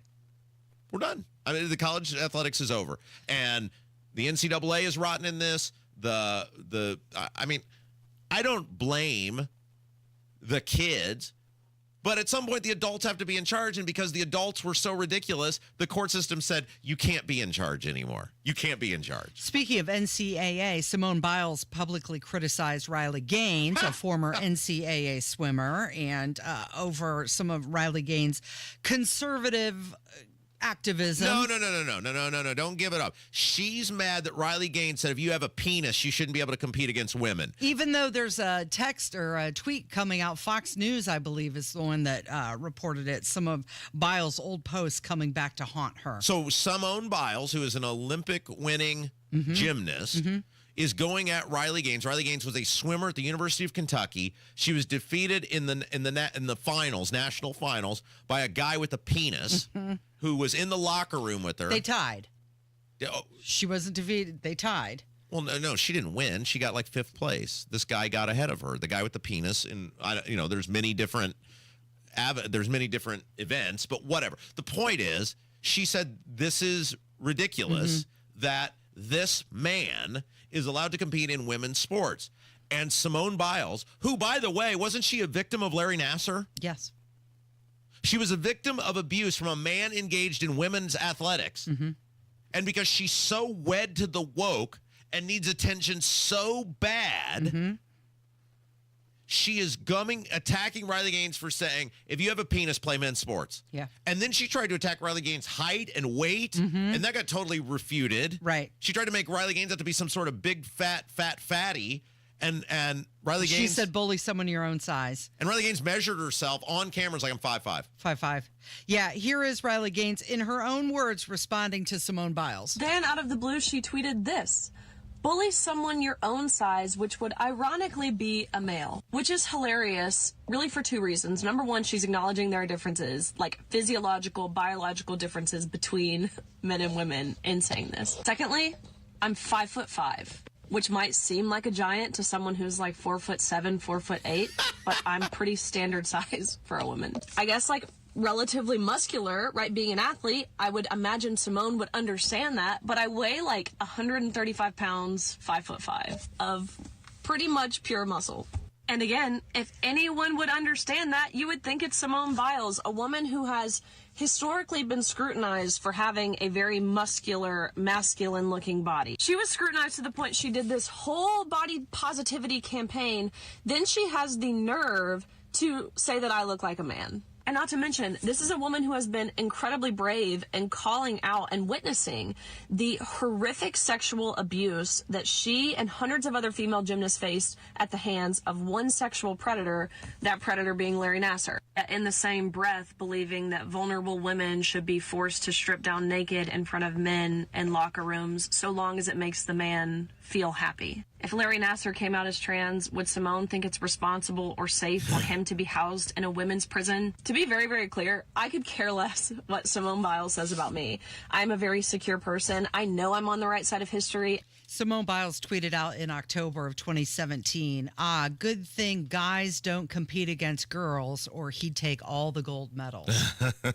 So her own words are coming back to haunt her. And you're 100% right, Casey. Notch this down. Yeah. 10/18, June, what is today, the 9th? Yes. You are 100% right. See, people are always like, Rob will never admit when he's wrong, because I'm never wrong. But in the cases that I am, I'm about to admit that I was wrong. Yeah. She tied that guy. You're right, 100%. 100%. I'm wrong. I'm sorry. You're 100% right. You're the sports expert. I give it away to you. I don't know if I'm the sports 100% expert. correct. You're going to get a chance to redeem yourself in the sports area next because it is U.S. Open week, and I know you have thoughts and comments. It is Kendall and Casey. It's 93 WIBC. Another update is just minutes away.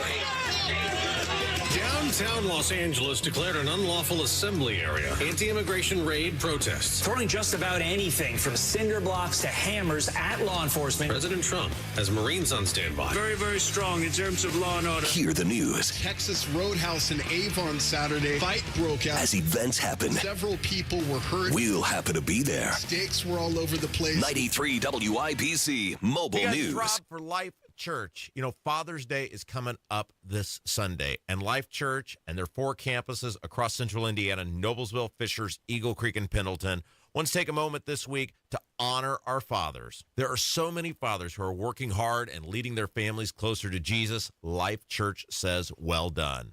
Regardless of occupation, fathers are coaches, teachers, builders, and leaders. Life Church reminds you, fathers can be underappreciated. Honor your father or father figure today and all this week. Learn more about Life Church on the web, lifechurchin.com. There sure are a lot of memories in that house. It's where you celebrated years of anniversaries and birthdays, where you watched the kids grow, where you relaxed in your retirement. You love it right down to the scuff on the dining room floor and that sticky window in the bedroom. But now the stairs are getting harder, the lawn, the cleaning, the repairs, it's just too much to keep up. And you know it's probably time to downsize. But the thought of getting the house ready to sell is overwhelming. It's time to learn about Simple Quarters. They'll buy your house as is. No repairs, no worries. They handle everything. You take what you want and you leave the rest. They're a Christian company, so they understand the emotional ties, and they'll be respectful of your memories and feelings as they help you simplify your life. If you're considering downsizing and want a hassle-free way to sell your home, call Simple Quarters at 317-900-HOME. That's 317-900-HOME, or go to simplequarters.com. This is Joe Cordell of Cordell & Cordell. Cordell & Cordell is the largest family law firm in the country, with over 35 years of helping clients navigate divorce. That does give us certain advantages, for example, in experience and resources. But being big doesn't mean less personal or less local. Our attorneys live and work in your community, and as neighbors, they understand the challenges your families face. If you're a guy facing divorce, remember, Cordell & Cordell, a partner you can count on. 101 West Ohio, Indianapolis. CordellCordell.com. Hey folks, Scott Wilson here from Wilson Farm Market, just 20 minutes north of Carmel. We're proud to bring you the freshest produce farmed right here in Indiana and across the Midwest. And don't miss our home-style fried chicken, scratch-made bakery, and a deli packed with ready-to-go favorites. Got a sweet tooth? Check out a variety of old-fashioned candies, the kind that brings back sweet memories from your childhood. At Wilson Farm Market, we're all about local freshness, friendly faces, and food that feels like home. Wilson Farm Market. That's Wilson Farm Market. Create a glowing backyard retreat with Indie Decorative Concrete. Get a free outdoor lighting package with the purchase of their best stamped concrete patio through June 30th. Visit IndieDecorativeConcrete.com. Wait. So, the Purdue student newspaper, with the Purdue doesn't want anything to do with the Purdue student newspaper? Well, explain this to me. What's going on? Okay, so Purdue University is no longer going to assist in distributing the Purdue Exponent on campus. That's the campus newspaper. Mhm. Okay, so they're not going to enter into a new contract with them. And they say they don't want them to use the name Purdue anymore associated with it. Okay, first of all, it is interesting to me that we still even have, not like an online thing, but in what college kids are reading the newspaper, period, anyway. And the fact that we still have like a physical newspaper on the college campuses, to me is very, very interesting. So Purdue told them to remove Purdue from the name and also revoke staff access to. Okay, now this emanates, if you read through the tea leaves, this emanates out of Purdue, the university itself, maybe telling the exponent, you guys need to cut the crap on some stuff, and you're kind of embarrassing the university because of their views on things, right? Would that be a fair I think that's assessment? It. Yeah. Obviously some critics of this decision say that they're sidelining the paper and it's their way to control campus messaging. Yeah. Because I'm reading their thing. On Monday, Purdue's policy changes went into effect. It's estimated that approximately 1/3 of the exponents' papers made it to their intended destinations on Purdue's campus. These kids are in their early 20s and late teens. Everything they're doing is digital anyway. Who's even picking up the actual paper? Nathan, you just graduated from UIndy not that long ago, right? Yeah, it's the same deal over there. They got the newspaper printed off. It's in all the halls. Nobody reads it. Yeah, I mean, did you ever pick up? I mean, you're a well-learned person, so maybe you did, but did you see a flurry of, what is this, 1994, where there's a flurry of people with their heads in the student newspaper? Did you ever see that? If there is something good, you just go online and look it up. Thank you, right? I mean, all of these kids. Now, I'm old as dirt, and you're older than me, so I don't know what category you want to fall in, but I still enjoy picking up a newspaper and reading it, but I recognize I was the last generation. You doing your crossword puzzle, are you? You know, one of the things that's fascinating that I really miss is Sunday morning with the newspaper? The classified ads. Really? When I was in high school, my favorite part of each day was study hall, so that I could read the classifieds. I thought the classifieds were fascinating. Now, obviously, all that just went to the internet. But the idea that people would pay to advertise in the newspaper in a pre-Craigslist social media world. Well, you've got Facebook Marketplace for that now, right? Well, right. I mean, obviously, there is no need for a classified ads anymore. Also, I find it fascinating that local governments are still required to legally notice things in the newspaper of whatever I think they call it newspaper of record. Yeah. And I had to do this when I sold my radio station several years ago. You have to legally notice when you're selling, because the FCC requires you to legally notice, and you have to spend money so that the public can comment. And it's like, comment on what? Like, I'm selling this. What are they going to comment? Who's buying it? Well, but I don't think you have to disclose that. I think you have to disclose you're selling it. It's just like a giveaway to the newspaper industry. And I remember, you have to write this ad, and it has to be written in a very specific way with specific things in it. And if you don't, they can revoke the sale of your radio station. They can make you keep running. And it was like the newspaper of record. There's 5 people that read the townie paper here. What am I? If there even is one anymore. Well, yeah, and that's so. But governments still have to notice in the paper of record for all things, and it's like, okay, I guess. Well, this will not be the paper of record for Purdue University. Staffed by 125 students, and they say that they are a training lab for student journalists, regardless of their major. So this is because they're making the university look bad on a variety of things, and they're like, we're done with this. Yeah, they've probably had some op-eds that the university was not appreciative of, and so they said, nope, we're not doing this anymore. And despite all this, the paper says they're going to continue their operations. All right, well, yes, because I don't know if you know this, Casey, it's free to post on the internet. As long as you've paid for your domain and your storage space, it's pretty much a freebie. Okay, let's take a break. James Briggs from the Indy Star is going to join us when we come back. He had an interesting column about the work environment under Joe Hogsett in the mayor's office, in city government. Toxic. Yeah, it's an interesting piece. Briggs will join us next. It's Kendall and Casey on 93 WIBC. Indiana summer storms are rolling in, and if you're like me, you're not climbing up on your roof to check for damage. That's why you call Moss Roofing. Family-owned, Right here in central Indiana for over 30 years, Moss Roofing gives you something hard to find these days: honest work and peace of mind. They offer free inspections, and I mean a real thorough checkup of your roof, your siding, your gutters, and your windows. If there's storm damage, they'll show you the photos, explain everything clearly and thoroughly, and even work with your insurance company for you. No stress, no pressure, just real professionals doing the job right every single time. Protect your home and avoid bigger problems later. Call Moss Roofing today, 317-747-3665. Tell them Tony Katz sent you. 317-747-3665. Family owned, Moss Roofing, 747-3665, or online at Moss, M-O-S-S, mossroofing.com. Garage door problems? Call today for service today. Garage Doors of Indianapolis services all makes of garage doors 24 hours a day, 7 days a week. Call today for service today. 875-4577. Call today for service today. Get it fixed right now. Call Garage Doors of Indianapolis at 875-4577 or visit doorstoday.com. In the morning, call 875-4577. Service today. Today. Grit, hard work, training, professionalism, and being ready at a moment's notice.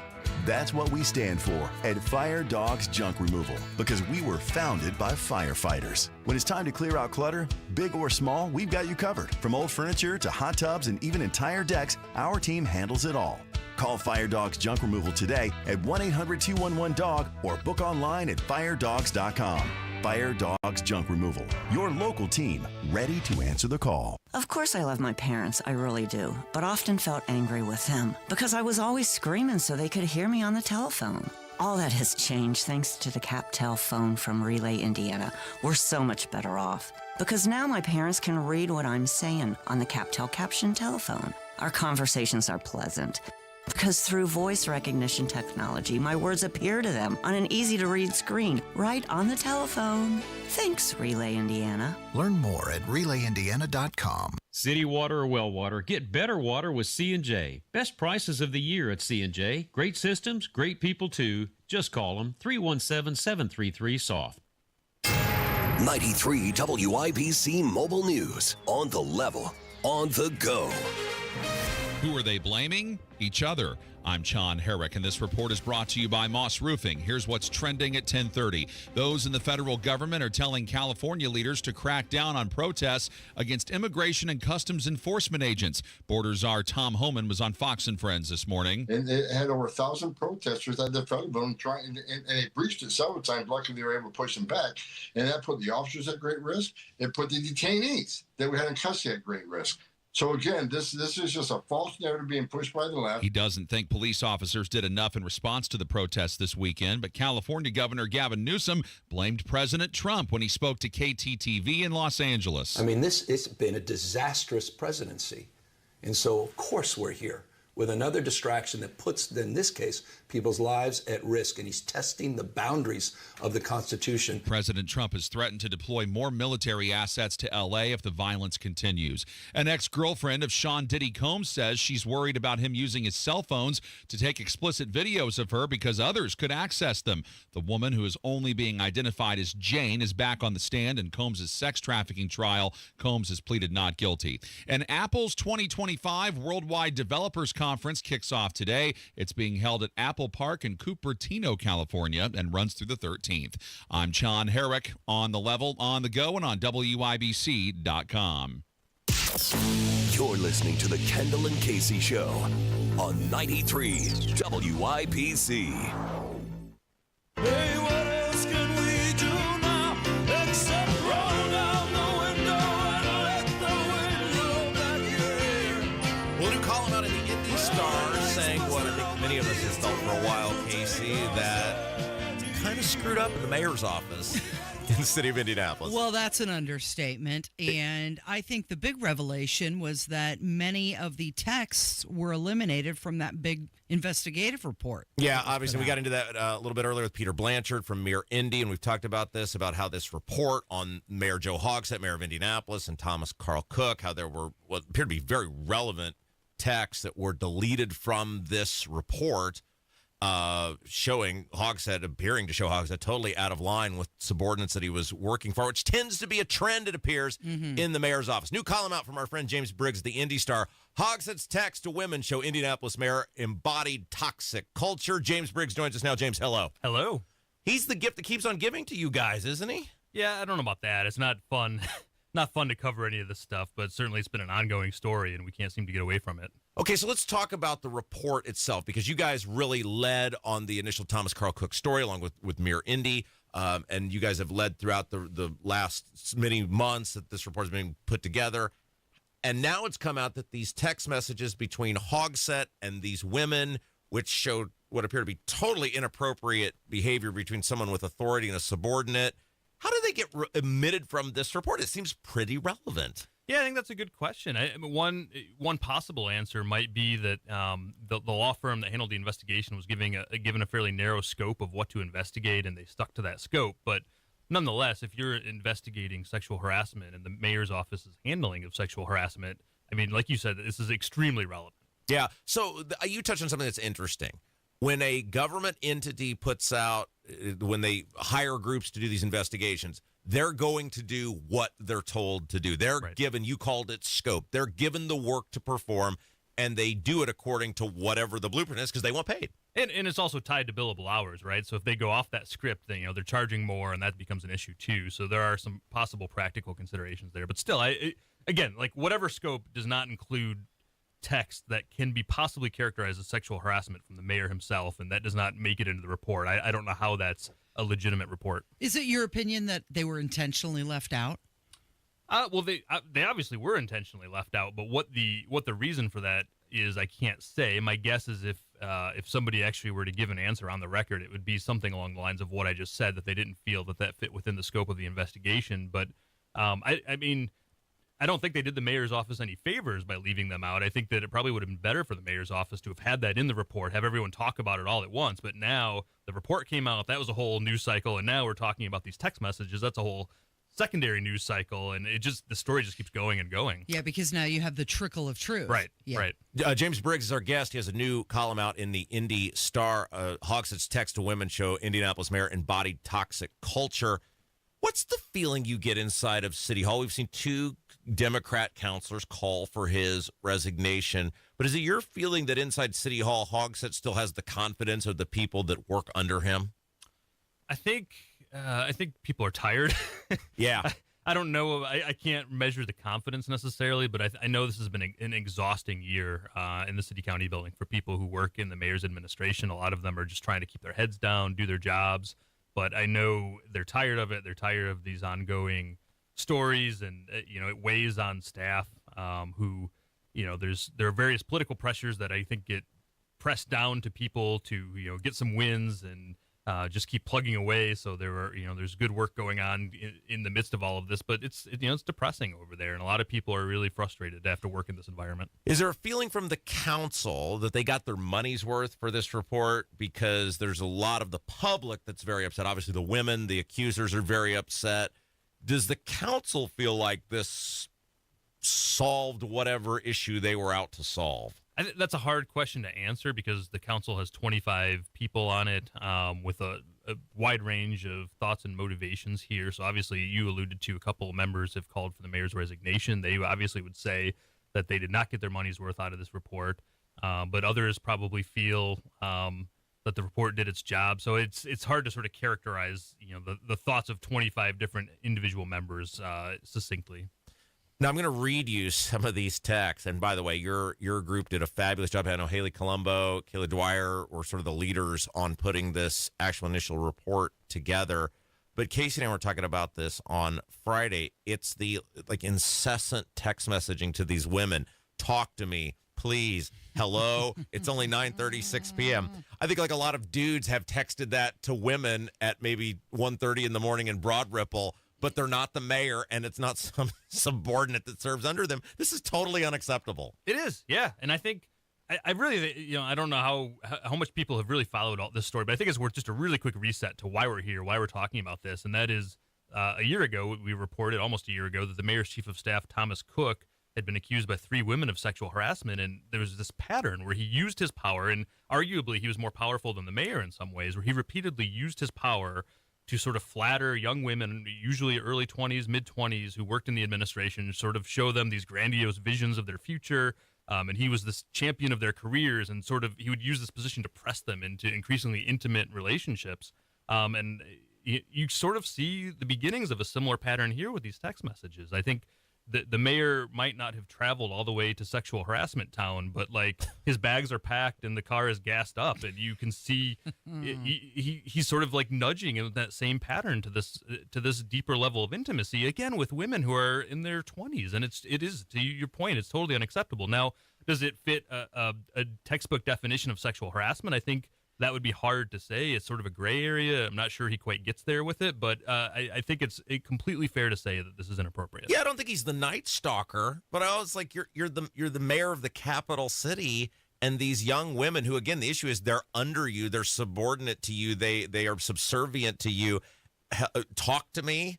Hello. Happy Valentine's Day. It reminds me of another story that I think we talked about last year. I reported on David Nikoski, the state senator from South Bend, and there was sort of a similar pattern there. These increasingly like emotionally needy text messages, and that escalated to the point that he showed up at the home of a woman who worked for him, like uninvited. She wasn't home. The father saw him there and told me in an interview that he went looking for his gun to sort of address the matter, and that could have ended very badly. But again, that was another case where there was a similar pattern of these increasingly needy text messages. And so, yeah, this is just totally inappropriate. I appreciate how you're using the word needy, and I want to come back to something really Casey quickly. uses that with me all the time. You're way too needy. Way too needy. Speaking of needs, as an Indianapolis resident and taxpayer, you mentioned that the staff under Hogsett and Cook, they're just trying to keep their heads down and looking for wins. What do you think they consider to be wins? Because I'd be hard-pressed to find them right now. Yeah, I mean, the city does a lot, right? So I think just there's so many different departments and people just trying to do their jobs. And one thing I have really come to conclude over time is that most people who work in city government really care about the city. They're really trying to do good work. And so from people who are trying to get like housing built to, people who are trying to improve the situation with animal care, which has been a sort of fiasco. Like there are a lot of really, really good, smart people trying to do good work for the city. And this doesn't make it any easier. In a lot of cases, these people could make a lot more money going somewhere else, working in the private sector, but they really believe in trying to make the city a better place. So they stay in these jobs and they do it because they think they can make a difference. And I think that stories like this that have just been hanging for a year, it really tests the will of people to continue to do those jobs. Well, it takes the attention away from what they're doing. Yeah. Okay, so I want to read you. James Briggs is our guest. Indy, sir, a couple minutes left with him. He's got a new column out about the workplace environment in our city government under Joe Hogsett. I just wanted to I thought the end of this was good. And again, the issue is not whether some older guy is trying to hit on women 30 years younger than him or how pathetic it looks or whether he was married or whatever. It's that you are the mayor of the city and these people work for you. The standard should be a little higher. Yeah, like I mean, if you're 60 and you meet I'm just picking a place, right? Like if you just meet a waitress at Kilroy's and she's 25, okay, whatever, that's your business. But these people work under you, and I thought the end of this column was very good. Is it all right if I just read it? Yeah, go for it. Do you ever, when you get we'll do a show and I'll get done, I'll go, Casey, that was just marvelous what we did. Do you do that with your columns where you get done and go, that's really good? Sometimes, especially like sometimes I'm just in a zone and I don't even remember what I wrote, and then I go back and look. I was like, oh, that was actually good. All right. Is it even if Hogsett can't be blamed for every instance of abuse that occurred under his watch, the mayor's own behavior helps explain why Cook and others felt free to harass women. I don't know if Hogsett should resign, but I know the answer isn't in the Fisher-Phillips report. I think that sums it up. What's the next step here? Or are we done? I don't.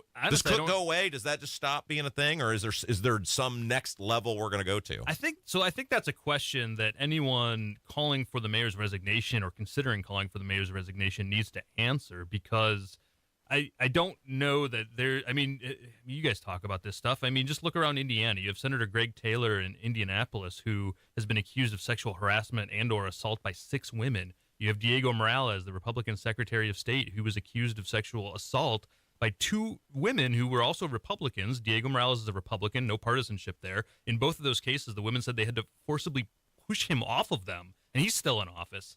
So you just have case after case that we can talk about where I think people accused of much worse direct behavior than Mayor Joe Hogsett are still doing their jobs, and no one has successfully pried them away. So I think to the question of what's next, I think that's a good question. I think that's a question that anyone who wants to call for his resignation needs to grapple with. Like, do they think there's more out there? I mean, I've done a lot of reporting on this, and I'm telling you, I don't know of anything that's going to come out that's going to, black and white, the mayor needs to go. I just don't know of anything like that that's out there. But I mean, this, as I said in the column, when you see text messages like this, it does point to the possibility that more is out there. I don't know the answer to that. So what's next, I think, is more of a political question than any sort of like policy matter. I think it depends on who's motivated to make this an issue on the political side and where it goes from there. I don't know. I always say this about you, James. I hate a lot of your politics, but investigative reporting, you're one of the best in the business. Well, thanks. Yeah. James Briggs, thank you. Thank you. It's Kendall and Casey. It's 93 WIBC.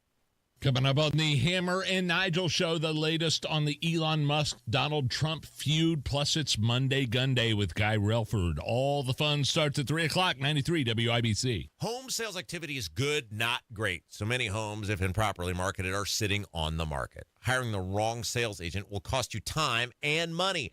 Hire the expert who maximizes equity and sells fast. The expert realtor I recommend is Mark Dietl. Perhaps you're worried with the challenging market, you won't sell your home for the price it's worth. Mark Dietl guarantees your home sold at a mutually agreed upon price and deadline, or he will buy it. Listen to what John in Greencastle had to say about working with Mark Dietl. I just bought a home in Greencastle shortly after my son moved to Fishers area, which left me an hour away from family and 45 minutes from work.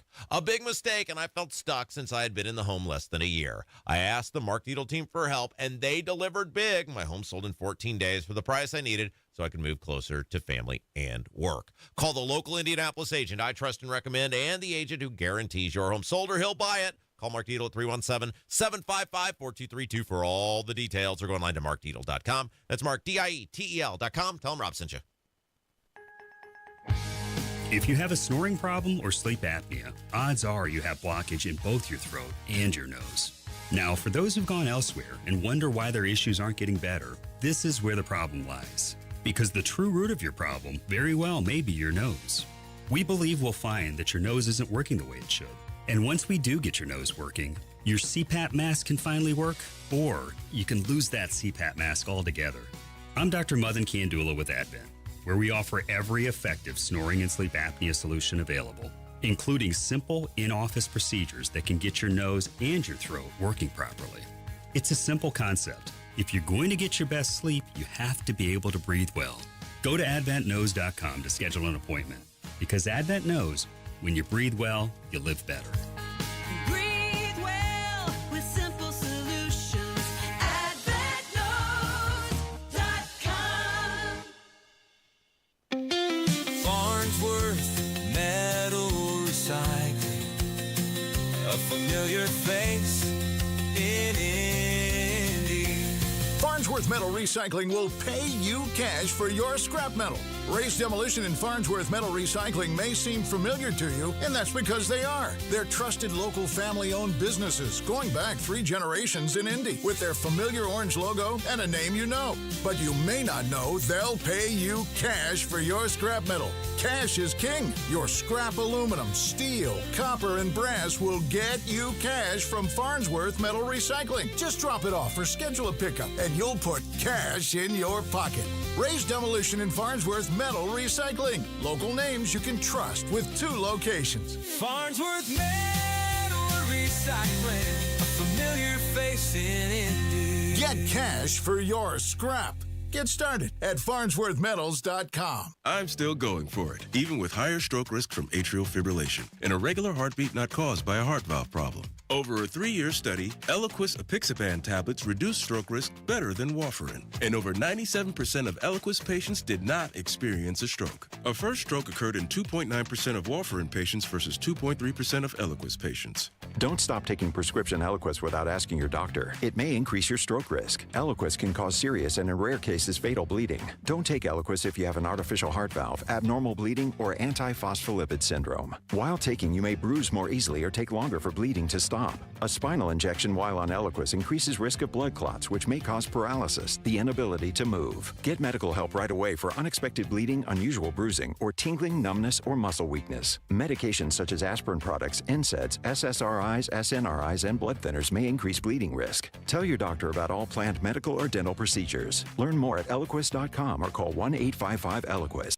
Career changers, including veterans and active duty service members. Your transition starts here. Go from GI to IT in a matter of months. Become a certified cyber warrior with training at My Computer Career. Cybersecurity specialists are in high demand, offering IT pros great opportunities and a rewarding lifestyle while protecting our people, liberty, and treasured institutions from cyber threats. Deploy your career in IT today. Learn more at mycomputercareer.edu/CWP. SkillBridge and other VA benefits are available to those who qualify. Summertime's here, so get a hot summertime deal at Tom Roush Lincoln. Get Lincoln's employee pricing on most all new Lincolns. Get up to $20,000 off select 2024 Navigators. Up to $8,000 off select 2024 Lincoln Nautilus. Come and see why the Roush family has served the community for over 53 years at Tom Roush Lincoln. Navigator MSRP 105-195. Nautilus MSRP 60-195. 2025 Navigators excluded from employee pricing. Subject to credit approval. See dealer for complete offer details. Hey, Wings Etc. fans, guess what? June 9th through 15th is Wings Schooner Madness. We're rolling back prices on award-winning wings and big ice cold schooners to just 59 cents for wings and $5 for domestic schooners. Dine in only. Mark your calendars for June 9th through 15th and get great deals on wings and domestic schooners when you dine in for Wings Schooner Madness. June 9th through 15th, only at your local Wings Etc. Wings Etc. Grill and Pub with 15 Central Indiana locations. Online at wingsetc.com. The news everyone's talking about. You'll find it at WIBC.com. The latest from City Hall, the White House, or the State House. Updated all day. Don't miss what matters. Stay in the know while you're on the go at WIBC and WIBC.com.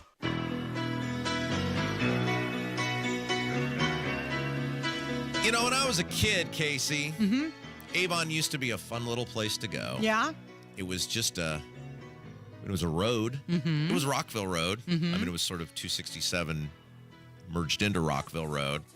But it was a safe, fun place with a lot of fields. And, you know, they had a few stores there. But I think those days, I think after the weekend, we can declare those days over with. You think so?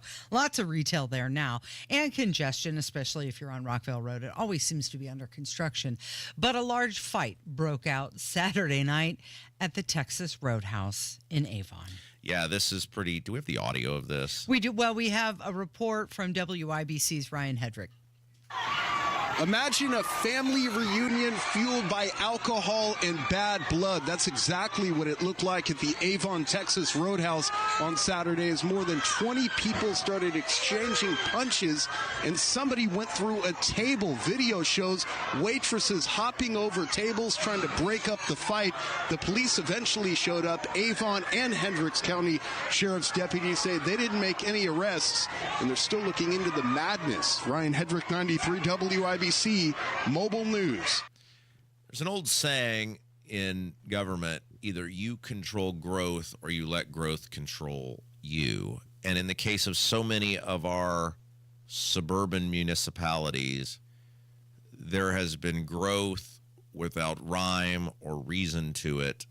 And as a person who is a townie lifer of the community I grew up in, I repeatedly asked this question, what did I get for the growth?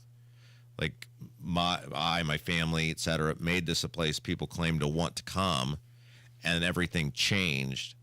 And what betterment? Because we liked the place we lived, and we respected it, and we cherished it, and we did the things that were on par with those who had come before us in that community to make it a place people wanted to go. And the charm of many of these places, if you grew up there in the 80s and 90s, was there was some semblance of commerce in the sense there were local grocery stores and pharmacies and maybe, if you were lucky, a Kmart, you know, a place to do your shopping. But there was a small town feel connected to it where even if you didn't know everyone, you recognized everyone.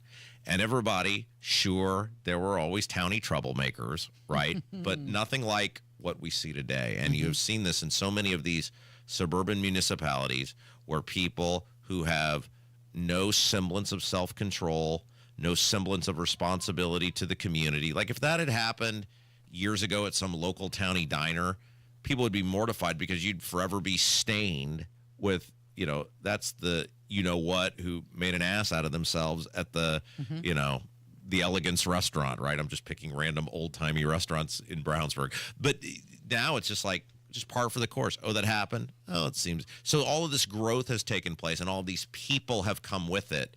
And with it has been the death of what made the community special and a place people wanted to be. And it's been replaced with what? With stuff where people go and behave like idiots. So multiple injuries were reported. There were no stabbings or gunfire. That did not occur. But the main suspects, they fled the scene. And this was before the Hendricks County Sheriff's deputies arrived. And there have been this eyewitness videos and testimonies have been collected, but they are asking for tips.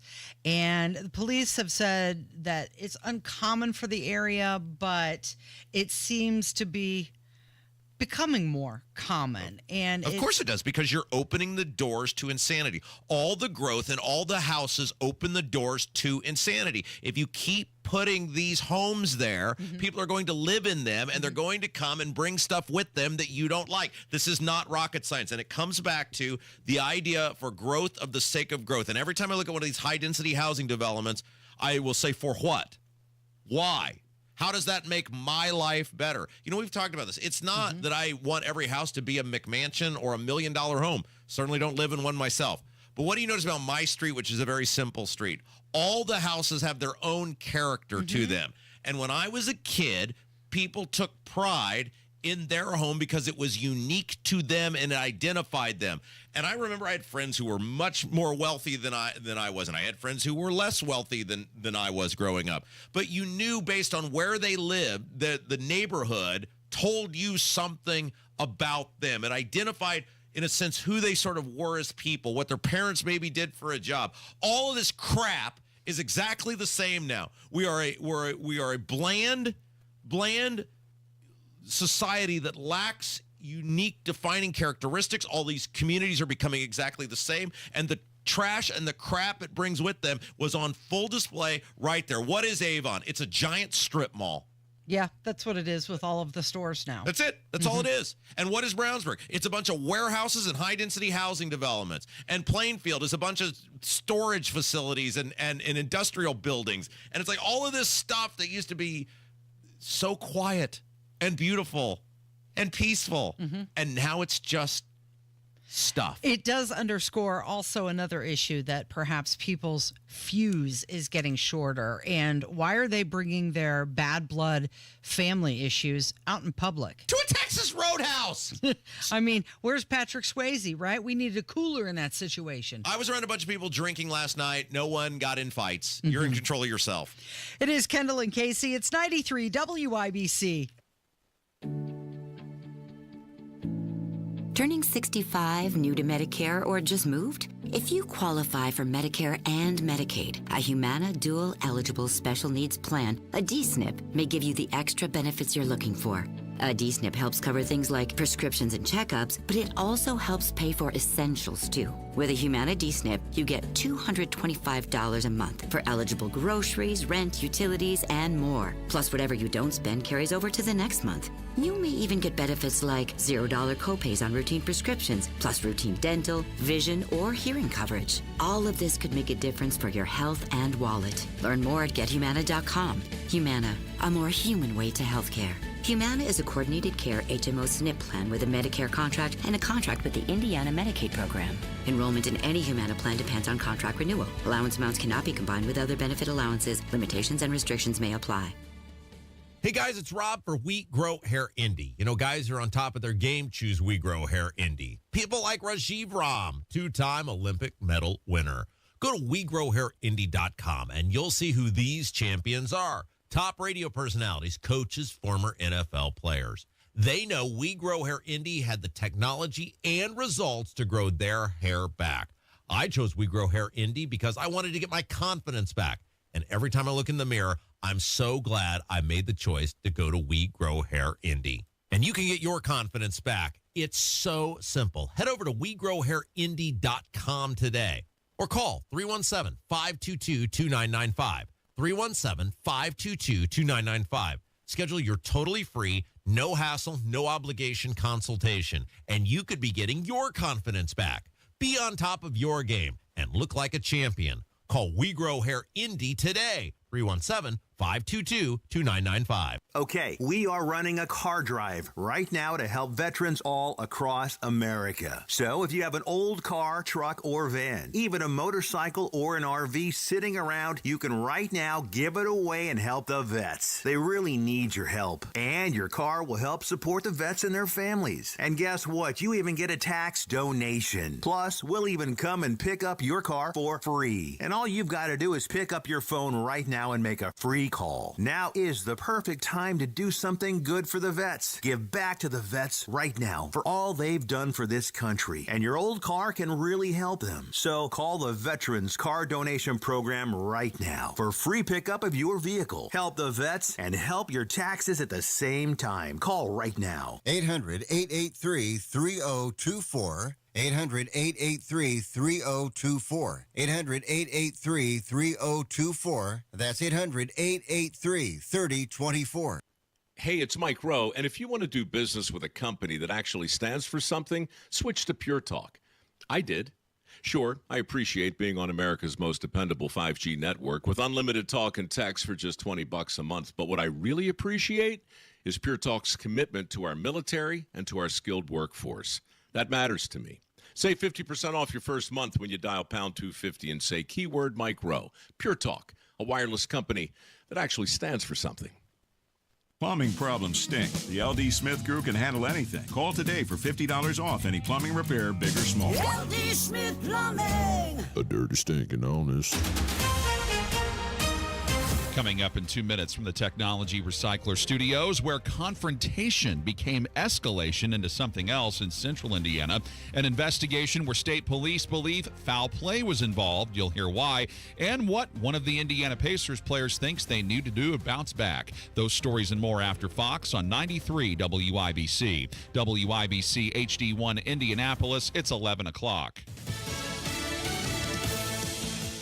California's governor takes on President Trump. I'm Dave Anthony, Fox News. It's my job to clean up Donald Trump's mess. Gavin Newsom, a Democrat, angry over the president's National Guard deployment that the governor says made protests in Los Angeles worse. He's acting recklessly. He's acting unlawfully. He's putting people's lives at risk. Now, the White House maintains Newsom was too slow to act to the weekend protests over immigration raids, and the president says he's considering sending in Marines. We got to see what we need. We'll send whatever we need to make sure there's law and order. Those protests escalated yesterday with cars set on fire, windows smashed, and masked protesters throwing things at law enforcement. By 9 o'clock last night, the LAPD had warned residents, businesses, and visitors in the downtown area to be alert and report any criminal activity as officers were responding to several different locations. Now, overall, nearly 30 arrests were made, including one person accused of throwing a Molotov cocktail at officers, another who allegedly rammed a police line with a motorcycle, injuring 2 officers. Mario Ramirez with Fox 11 TV in LA. It all started with the ICE raids Friday. Worksite enforcement. ICE goes into a business, in this case, a garment factory, primarily to hold the employer responsible, but also arrest those working illegally. Now, many Democrats here oppose worksite enforcement because they claim they're just people making a living. But Fox's William Lajeunesse reports from LA. Many of the 114 immigrants arrested had criminal records. One was a convicted murderer. Kilmer Abrego Garcia is back in the U.S., returned days ago from El Salvador, where he was among alleged gang members deported in March, leading to an outcry from Democrats. But he's behind bars now in Tennessee, facing human trafficking charges. Border Czar Tom Holman tells Fox it's a serious federal crime. We're going to criminally prosecute him. We're going to put him in prison. And when he gets done with his prison sentence, he can be deported right back to his homeland. Abrego Garcia's lawyer calls the charges preposterous. New round of U.S. trade talks with China going on today. On Wall Street, the Dow's down 90, but the Nasdaq's up 50. America's listening to Fox News. 93 WIBC Mobile News. On the level, on the go. To To some, it looked like a scene from a horror movie. Mostly cloudy and 66 degrees on Monument Circle. I'm John Herrick. Here's what's trending at 11:02. Anger and violence over the weekend at a Texas roadhouse in Avon. Ryan Hedrick reports. Dinner rolls, plates, and drinks went flying at the Avon, Texas roadhouse on Saturday night as police say about 20 people started throwing punches. A table broke with kids in close proximity. Video shows waitresses and waiters trying to stop the brawl, and eventually they did get it under control. Police haven't talked about any arrests, and the steakhouse closed for the night after the fight. Ryan Hedrick, 93 WIBC Mobile News. A trailer seen on fire and a man found dead in Linton on Sunday. State Police Sergeant Kevin Getz says firefighters noticed something unusual about the man's injuries as soon as they pulled him out. That there were some injuries that were not consistent with injuries that would have been sustained in a fire. Getz says they're now treating the man's death as a homicide. A crash in downtown Indianapolis left one person dead Sunday morning. NDOT says it happened on the westbound lanes of I-70 on the north split. NDOT closed the I-70 exit ramp to I-65 during that investigation. The Indiana Pacers took it on the chin against the Oklahoma City Thunder Sunday night, 123-107 in the NBA Finals. Pacer forward Miles Turner discussed what the team needs to do to bounce back. It's got to be a much better collective effort, I think, defensively. I think we did a little bit of a better job in that first half, but it's got to be 4 quarters of sustained defense. The series is tied at 1 game apiece. Game 3, Wednesday night at Gainbridge Fieldhouse at 8:30 on 93.5 and 107.5 The Fan. And Lily King, who's from Evansville, had a successful final competitive swimming season, winning the 50-meter breaststroke final and finishing second in the 100-meter breaststroke. She qualified for the World Championships in Singapore next month. I'm John Herrick, on the level, on the go, and on WIBC.com. News time, 11:04. Kendall and Casey coming back in 1 minute. Home sales activity is good, not great. So many homes, if improperly marketed, are sitting on the market. Hiring the wrong sales agent will cost you time and money. Hire the expert who maximizes equity and sells fast. The expert realtor I recommend is Mark Dietl. Perhaps you're worried you need costly repairs or upgrades to sell your home. Mark Dietl guarantees your home sold at a mutually agreed upon price and deadline, or he will buy it.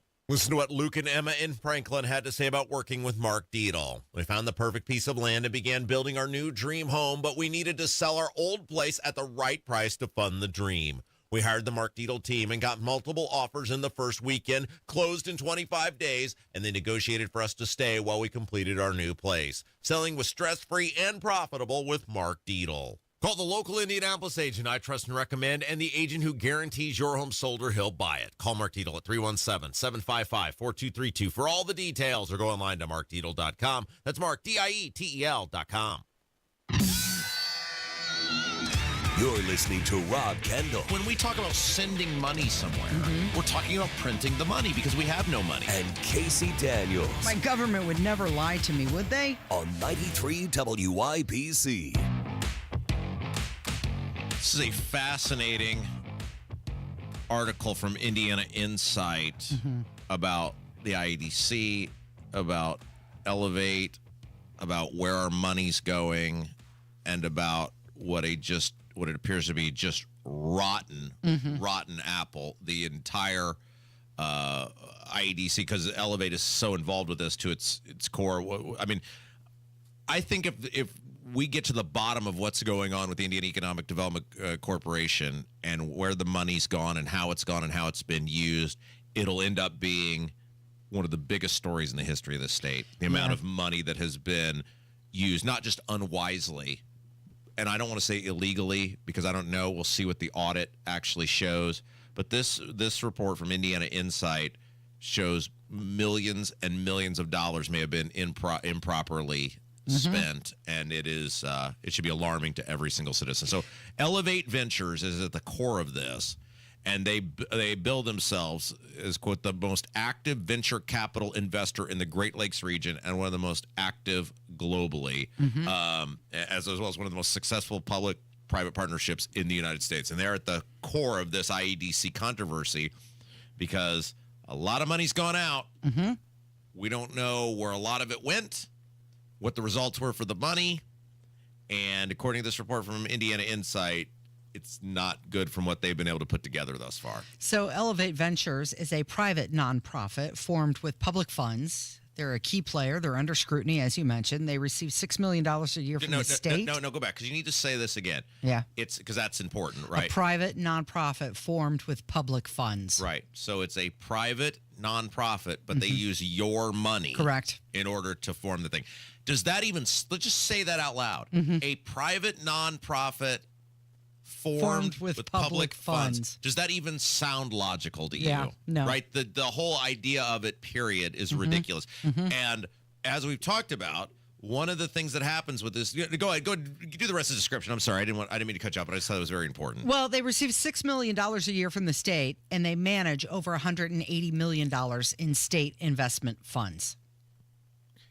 And they are not bound by the transparency and reporting requirements that other government entities are because of their status as a private nonprofit formed with public funds. Yes, that's correct. And so, again, Indiana Insight has been digging into this, and this is actually an older article, but it's made its way back to the surface, and I thought it was very interesting to touch on because this article is actually from the end of April as the legislative session was wrapping up, but it didn't get quite the attention that I thought it deserved because right now the governor apparently has felt concerned enough about it that he ordered this forensic audit of the IDC. Here's the problem with all this. So by the way, this is a preliminary review. This is according to Indiana Insight. They say a preliminary review seems to have uncovered, and I'm just going to read you some of the bullet points. Right? Some of the allegations. Documentation of deal making involving tens of millions of dollars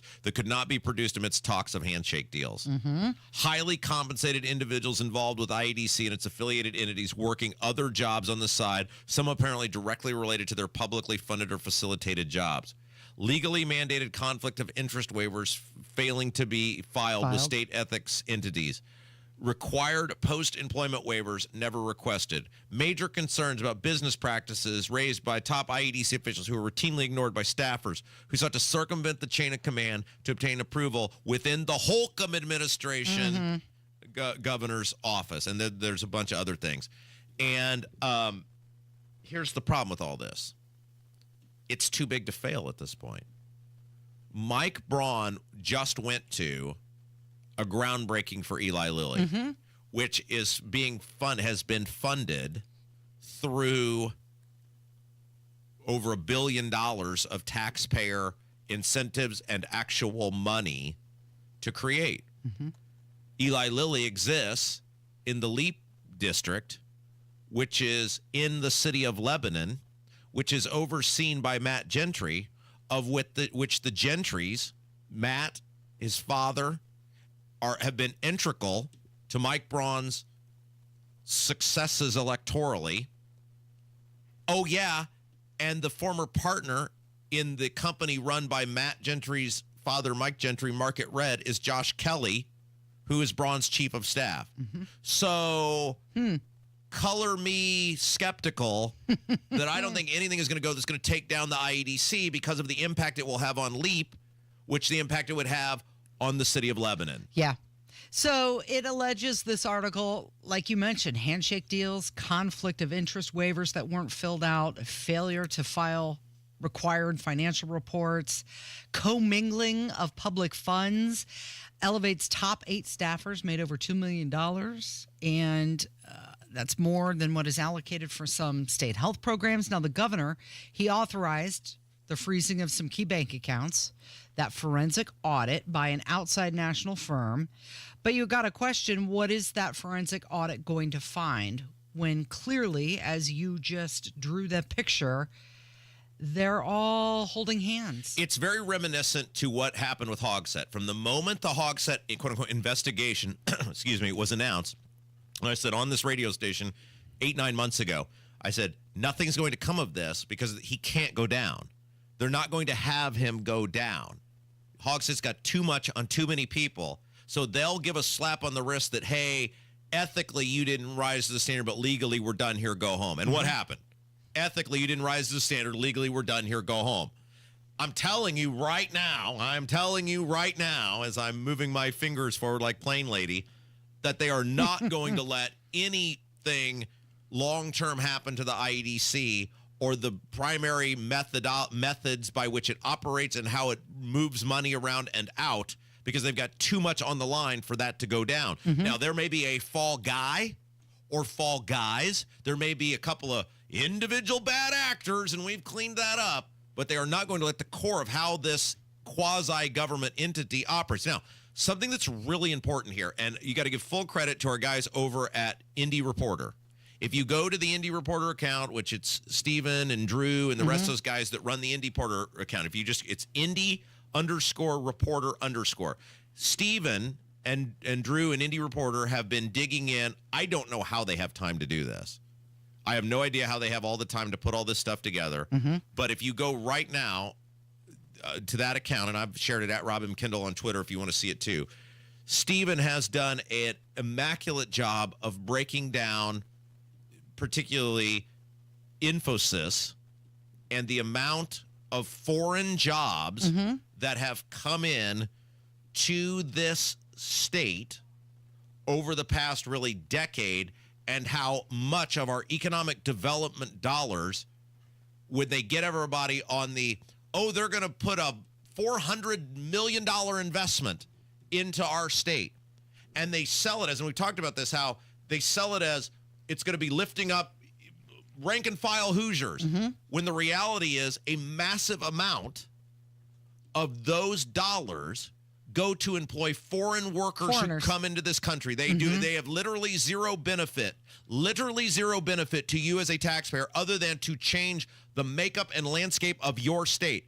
You have not benefited in any Stephen and those guys, and we'll have Stephen on this week to talk about it, because he's digging, Stephen on a level I can't even fathom, is digging into the Diego stuff and who's financing that and who's involved with that. And it is a fascinating post to show how much our money has gone to facilitate foreign workers coming into this country. We are literally paying to replace Hoosiers out of the workforce. We are literally taking money from Hoosiers and giving it to foreign companies to bring foreign workers in to eliminate Hoosier workers. It's a fascinating post. I was blown away by it. Well, when it comes to IEDC and their spinoffs like Elevate Ventures, they're operating like a shadow private equity firm, right? They're getting public money, and they don't have public accountability associated with it. And they always make these claims of it's going to create so much money for the state of Indiana. But do they make it? We don't ever know. However, we're paying for it. Yeah, and again, we'll have Stephen on this week to talk about this research that he has done on the amount of foreign workers that have come into this state. It really started under Pence. He's done a brilliant job of going back in time in this post. And again, it's Indy_Reporter_ account. I've got this post up at Rob M. Kendall. I retweeted it. Going back basically a decade, and how they have sold these supposed massive investments as some sort of, which comes back to, Casey, the question that I have pondered how many times on this show, which if there's all these companies coming in, all this money coming in, how is it possible that our taxes keep going up? Right. Well, there's your answer. I mean, it is, and IEDC appears to be, in the incentives that they are offering and the money that they are giving away, appears to be at the tip of the spear from what we're able to piece together, because again, they try to hide as much of it as they can, of the tip of the spear of this plan to take money from you, give it to foreign companies who are then bringing foreign workers, hundreds and hundreds of workers a year, into this country to replace you. And they're making you think they're doing something great because the press release will say, look at the investment they're making, never telling you where the investment actually goes. So they're not a state agency, but they're operating like one, right? It's not, it's a private company paid for by taxpayers. That's right. So which one is it? Well, it's both. Right? It's both. Quasi. That's the word we're looking for. Yeah, and again, and I know like like Chris Bilbrey, who runs that Political Spotlight account. There's a lot of these citizen journalist guys that are starting to dig into this stuff.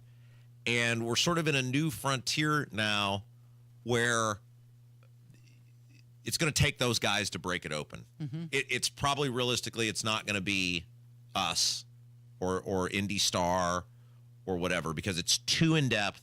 It's too complex. Well, that's the web is too deep. It's something Whitmer and I discussed when he was here last week, because you can go to campaign contribution accounts and then see this company, and then you go research that company, and you find out that that company has multiple companies underneath it.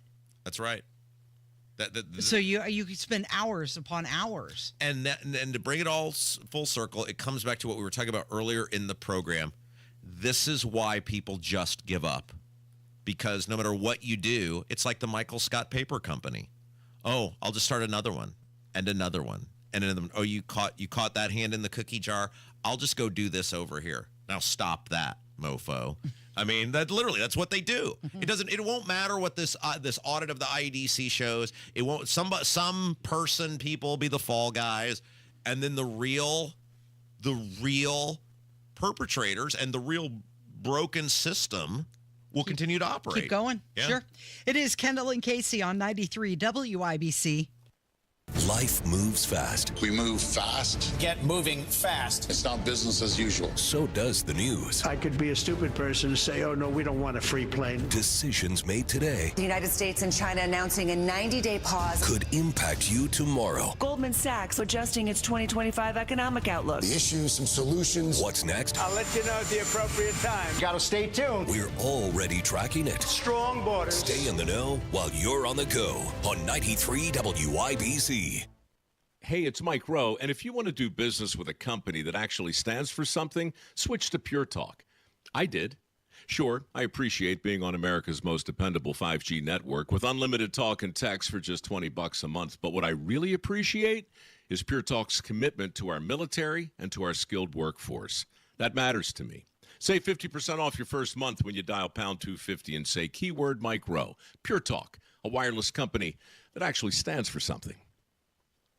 Hey folks, Scott Wilson here from Wilson Farm Market, just 20 minutes north of Carmel. We're proud to bring you the freshest produce farmed right here in Indiana and across the Midwest. And don't miss our home-style fried chicken, scratch-made bakery, and a deli packed with ready-to-go favorites. Got a sweet tooth? Check out a variety of old-fashioned candies, the kind that brings back sweet memories from your childhood. At Wilson Farm Market, we're all about local freshness, friendly faces, and food that feels like home. Wilson Farm Market. That's Wilson Farm Market. Real stories with Hellsberg. After we met and we started dating, Nancy and I lived 150 miles apart, and I would drive my old jalopy car, and it was roughly a 3-hour distance. It took 3 years I drove across that state back and forth dating her every weekend. Persistence. And I would have never stopped. I had a lot of energy back then, 36 years ago. At Hellsberg, find the engagement ring worthy of your story. Designed with the love, care, and craft it deserves. Visit a Hellsberg store or hellsberg.com. Hey, it's Big Joe for your trusted local independent American Standard heating and air conditioning dealer, Kirby Heating and Air Conditioning. Owner Robert Kirby says it's a good time to invest in a new air conditioner and furnace. So with the cost of equipment nowadays and the prices just keep going up, it's a good time to buy right now. I don't see in the near future equipment going down in cost, plus the efficiency ratings go up, so you're going to save on your utility, the rising utility costs, and the warranty you'll have with the new equipment. Start the process by going to KirbyHeating.com. Kirby Heating and Air Conditioning is your trusted local independent American Standard heating and air conditioning dealer. Prepare to amaze guests at your wedding with flowers from Gillespie Florists. Enjoy a free private wedding consultation led by an experienced Gillespie specialist. Learn arrangements for your bridal party, ceremony, reception, from cakes to delivery, and on-site design services from natural to the spectacular. Call Gillespie Florists at 273-1100. Shop Gillespie online at GillespieFlorist.com or visit Gillespie at 10th and Raceway Road. Gillespie Florists, for all the flowers in your life. Create a glowing backyard retreat with Indy Decorative Concrete. Get a free outdoor lighting package with the purchase of their best stamped concrete patio through June 30th. Visit IndyDecorativeConcrete.com.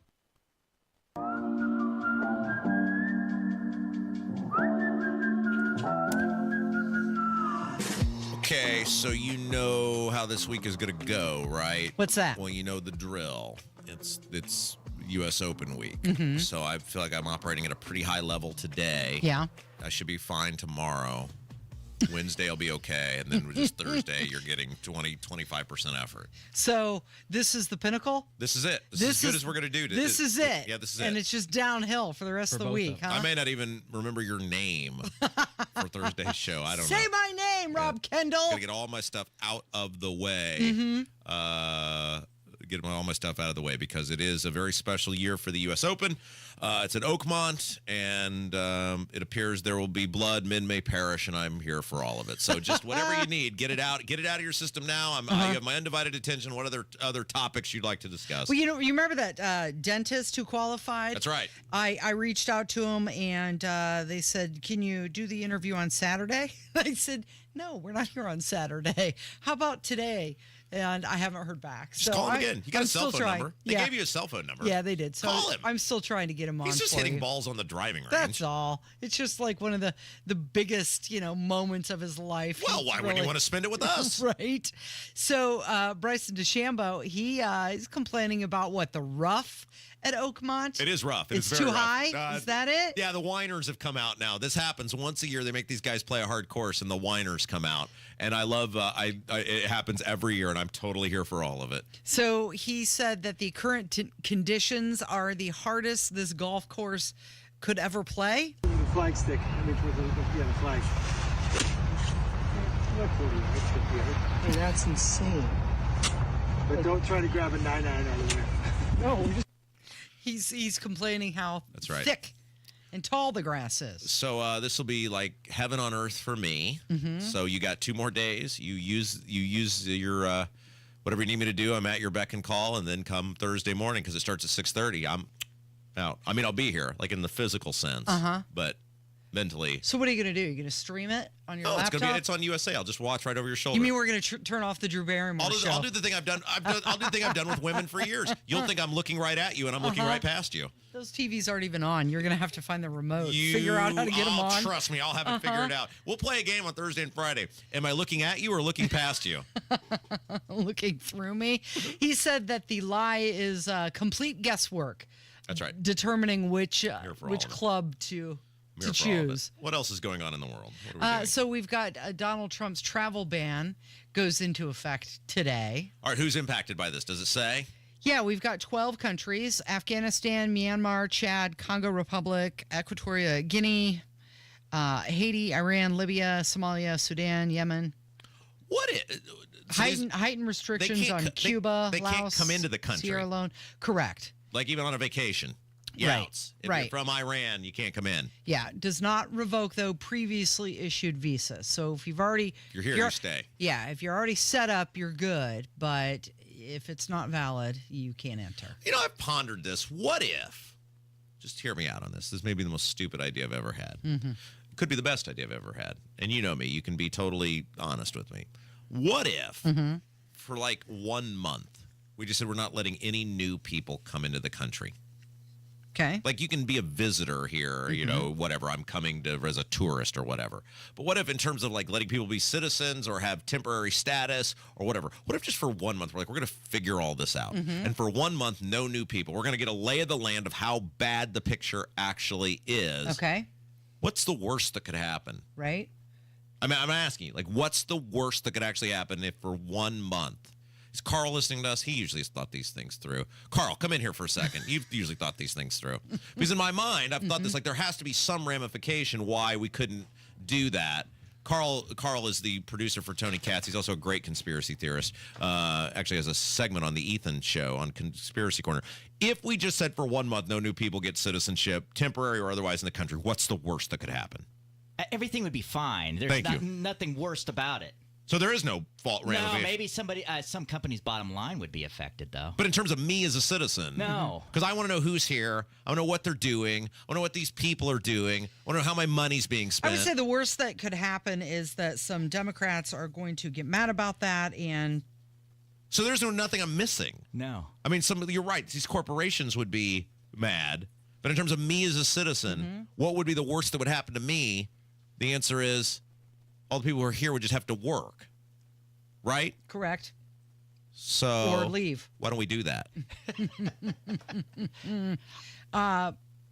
Well, okay. Just make the list include everywhere. Right. Instead of I'm these just 12 saying countries. for 1 month. No, I mean, you can still come in if you're you're Britain and you want to come on a tourist, you want to come be a tourist for a month. But I'm saying in terms of people that were like, you can stay here for 6 months. You can stay here for a year. You're a permanent. What if we just nixed all of that for 1 month? Mm-hmm. And you're telling me there's nothing I'm missing. No, but there would be people that complain, Well, I don't care about the complaining. and all that stuff. Well, that's fine. I don't care. I don't care about your spouse. I don't care at all. I just care about what'd be good for the country. All right, Carl's going to take over producing the show coming up next, so I wanted to make sure he was still alive in there. Right. He's with us. It is Kendall Casey on 93 WIBC. Your nose is for breathing. Your mouth is for eating. And if you're breathing through your mouth, it's not because your body wants to. It's because it has to, because your nose isn't working properly. And although you've lived like this, it's no way to live, and it's having a significant impact on your life. I know you know this, and I know that taking action isn't always convenient. But at Advent, we've done all we can to make changing your life for the better as easy as possible. I'm Dr. Madan Kandula. With tens of thousands of our patients, a thorough nose and throat evaluation, along with a simple 20-minute in-office procedure called balloon sinuplasty, has opened their nasal passages, allowing them to breathe freely through their nose for good. And there's a good chance this procedure can do the same for you. We'll help you breathe through your nose again, and it will change your life. Go to AdventKnows.com to schedule your appointment, because Advent knows when you breathe well, you live better.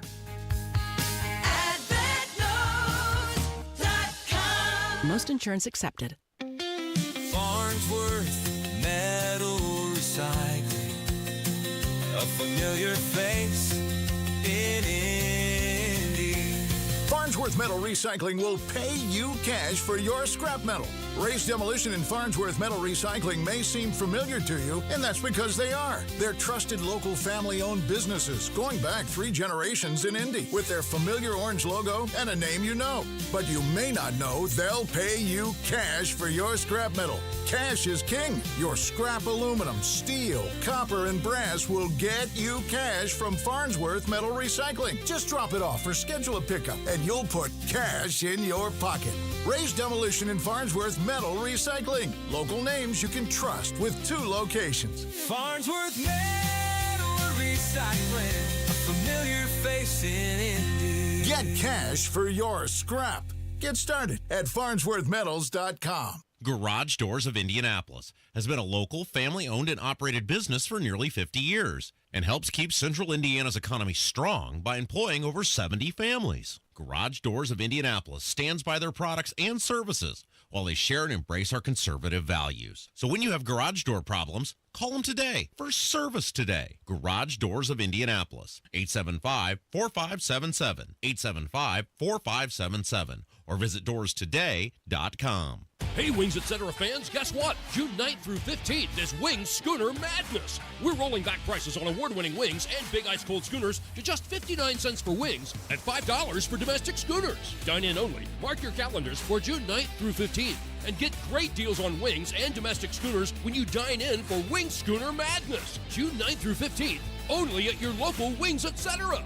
Wings Etc. Grill and Pub with 15 Central Indiana locations. Online at wingsetc.com.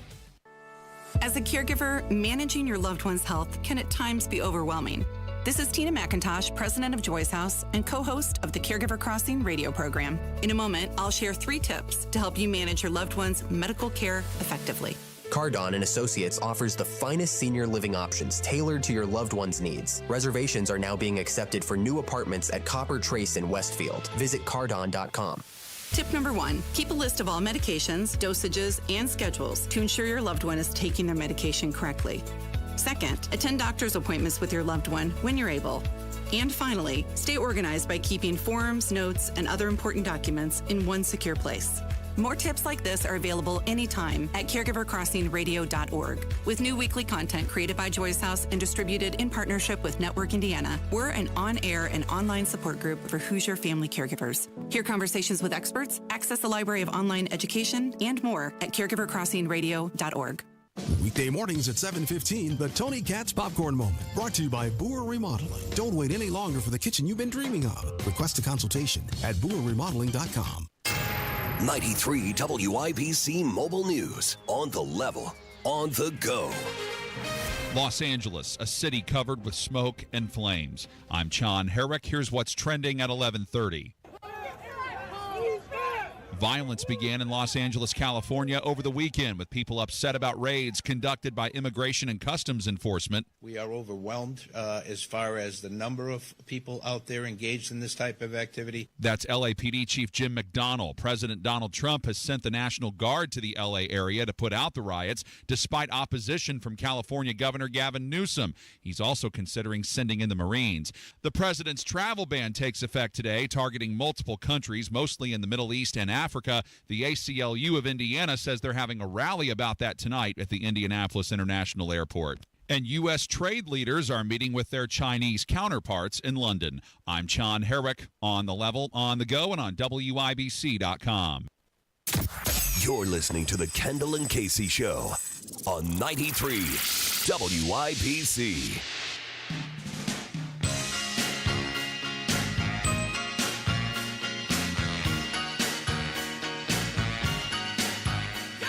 You know, the guy in this song is actually a complete scumbag, Casey. Which one, Bruce Springsteen? No, I meant the character in the song. Oh, the content of which the song is about. I thought you meant the actual artist. You always got to listen to the lyrics. Don't listen to the music. The music Everybody's is totally, got a hungry heart. Yeah, it's deceptive. This guy does horrible, heinous things. And anyway, hey, I got a question for you. Okay. Okay, maybe this is a question-answer session. Carl is filling in as producer for the rest of the show. You feel free to chime in on this too. Maybe we'll all go down together. It'll be fun. What? Go ahead. Why do I have to celebrate someone being gay? You don't. Well, but okay, like it's called Pride Month. Why do I have to have pride in that? Why do I have to have anything in it? Why can't I just ignore it? You can. Because here's a headline from the Capital Chronicle. We're here, we're queer. Smaller communities in Indiana have pride too. And I thought they just wanted to be treated equally. I thought the LGBTQT people just wanted to be treated equally. But it seems like every year when you force me to keep seeing your stuff, which I'm indifferent to. You live your own life the way you want. I don't care as long as it doesn't affect me. I do not care. I'm not anti-you. I don't care. Unless you make me see you, then I'm going to be anti-you. Like if you force me, like Carl is not running in here every day talking about his sexual escapades. He's not forcing me to hear about it. Might spice things up if he did. You are not doing that either. Yeah. Why? Because that's your business. Correct. That's Carl's business. Right. But then you keep making me hear about your business. And if I don't agree with your business, then I think I should have the right to say, I don't want to hear about your business, and I don't care about your business, and I don't agree with your business. You're being forced to celebrate someone's choices on who they love. That's right. Why do you get bonus points for sleeping with someone who has the same parts as you do? Yeah. If you really want to make progress, wouldn't it just mean integrating acceptance instead of having it as a calendar event? Well, and this is the argument that conservatives made years ago when the whole gay pride movement, marriage equality was going on. And they've actually been proven 100% correct, which is it's not about equality. It's about better than.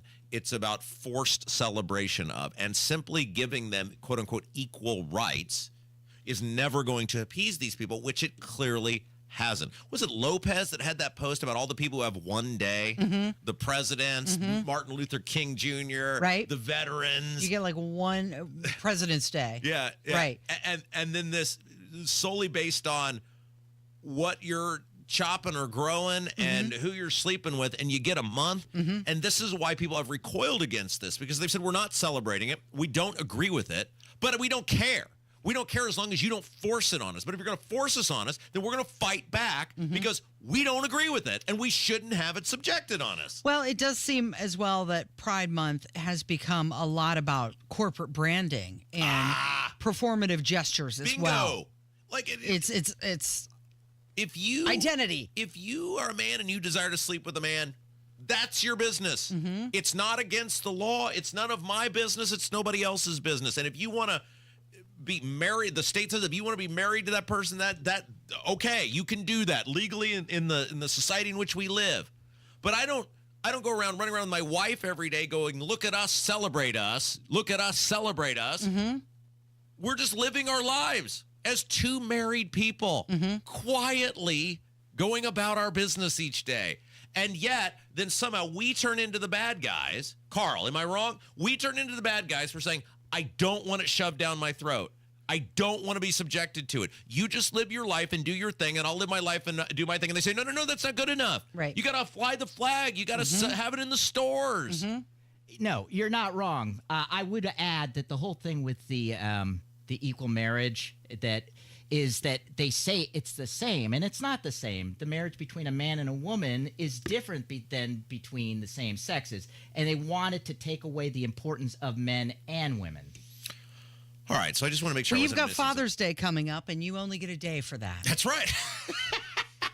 And my father. I mean, think about that. We had Mother's Day last month. You get a day. One day. Yeah, to celebrate the moms. Now, my deal with Father's Day, all I want to be for Father's Day is to be left alone. Right. I don't want cards. I don't need anything special. It's Sunday at the U.S. Open. My goal is all I want is for 12 hours That's your to be gift, left is alone. peace and quiet, right? Leave me. I told my wife, I said, you take the ankle biter somewhere and leave me alone. That's it. But think about that for Father's Day. Think about that, though. People who are, contributing life to the world get one day, but who people choose to love get an entire month. No, the YouTube camera. That's all I was saying. It's not your fault, Carl. All right, what else is going on? Sorry. Okay, so let's see here. How about the most affordable places to live? Didn't you just see something on Yes. it Zillow or Where was it? Realtor.com? Where was it? Yes. By the way, this is horrible. Since Casey does all the work, I have no idea where she's going next. I'm always just do like a surprise me. Well, you surprised me with that last segment, so you kind I told you I was going to do No, it. I know, but threw me off a little bit. It's cool. Anyway, The most affordable U.S. cities right now, where you can potentially buy a new home with only a 10% down payment. Guess what? Indianapolis not on the list. Well, this is fascinating because somebody had sent me this on Facebook that and I think we've briefly touched on this before. These 10 cities saw the biggest increase in property taxes, and second on the list is Indianapolis. That doesn't surprise me. I mean, What's first? Number Does it say? one. It's why I would guess the number one, Tampa, Florida. Number one. So Tampa, we're Florida. right behind Tampa. That's right. With the highest property taxes in the country. We have seen an increase of 19.8% in these property tax increases, I believe, since this was from 2023. I mean, it's a staggering amount. It's like over $2,000 that you've seen. And again, this is from Realtor.com, so that seems like a pretty reliable. They handle home sales, etc. They would know. But yet our lawmakers keep saying with a straight face, it's fine. Yeah. It's the local government's fault. Right. And you're told that you need to go to your county council I need to go to all of it. I got to go to the county council Mhm. meeting. I got to go to the school board meeting. I got to go to the town council meeting. I got to figure out who's hiding their OWIs. I got to find out where the IDC money's going. It's all my job. It's all my job, Casey. I should just sit here and do my job. Apparently, one of the cheaper cities to live in the country is Pittsburgh, Pennsylvania. Pittsburgh, yeah. Well, people saw the baseball team and said, no thanks. It's one of the top metro areas where really you can get a house with only a 10% down. Everywhere else, it's 20. We were talking with Nathan, who's our producer this week, and now Carl's our producer, but is going to be with us on and off throughout the week. And he just bought a house. I don't think he'll mind us sharing this. We're not going to say where or how much he paid or whatever. But we were talking with him about the process now as a young guy with his girlfriend buying a house. And I'm not sure how they're doing it. I don't know what magic trick they just performed, but like he was going through the stressful process because of the interest rates being so high, and then they give you all these different options to try to lower your interest rate and the cost analysis you got to do with that, and then you got to factor property taxes as a big part of that equation. And he said it was just like this super involved thing, and it ends up costing you a lot of money to be in the home ownership game. And now he's getting in the fight because he realizes with the property taxes. By the way, do you get ever get these water bugs in your house? Like when it rains a whole bunch? They come, you know what I'm talking about, Carl? You know what I'm talking about? I think so. They kind of look like ants, but they're a little bigger than ants. Oh, yeah. Thank you. They're in my house now, and I don't know how to get rid of them because I think they're coming up from the ground because we've had so much rain. Oh, yeah. So since we're on the topic of home ownership, and we have some people listening to this program. Could be none, could be 50,000, somewhere in between. Right. I didn't know if you guys had any, or our listeners had any. Have you ever had your house sprayed? I'm a little worried about that with having a little kid. Yeah. Though, spraying the house. Mhm. Yeah, because my old man was like, "Oh, you just got to spray here and spray there." I was like, "What am I supposed to do with the kid? Me and your old man, right? We're thinking the same thing. Do I just leave my home? What do I do? No. There's just poison up in the air. He stopped the ants. Now everybody's puking their guts out. Mhm. So I didn't know if anybody else had that. Anyway, okay, go ahead. Sorry, what are we doing? Okay. So another new report came out, and it says where the fattest place in America is. Oh, I thought you said we were the fattest place. No, in America. we're not the fattest. Oh, we're a bunch of fatties, but not the fattest place. Mm-mm. Where is it? Oh, let me guess. Yeah. Let me guess. Is it a major metropolitan city? Well, they're talking states. States. Mhm. Okay, the fattest state. I'm betting it's okay, let's see if I can remember the mentalist guy that was on with Rogan who Mhm. narrowed it down. I bet it's a southern state. You're right. Okay. It's not Florida. RFK Jr. has declared war on fast food really in this state because he says this is what the problem is. Is it Mississippi? That's it. Is it right? Yes.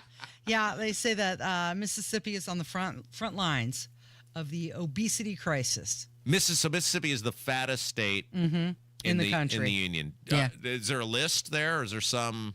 No.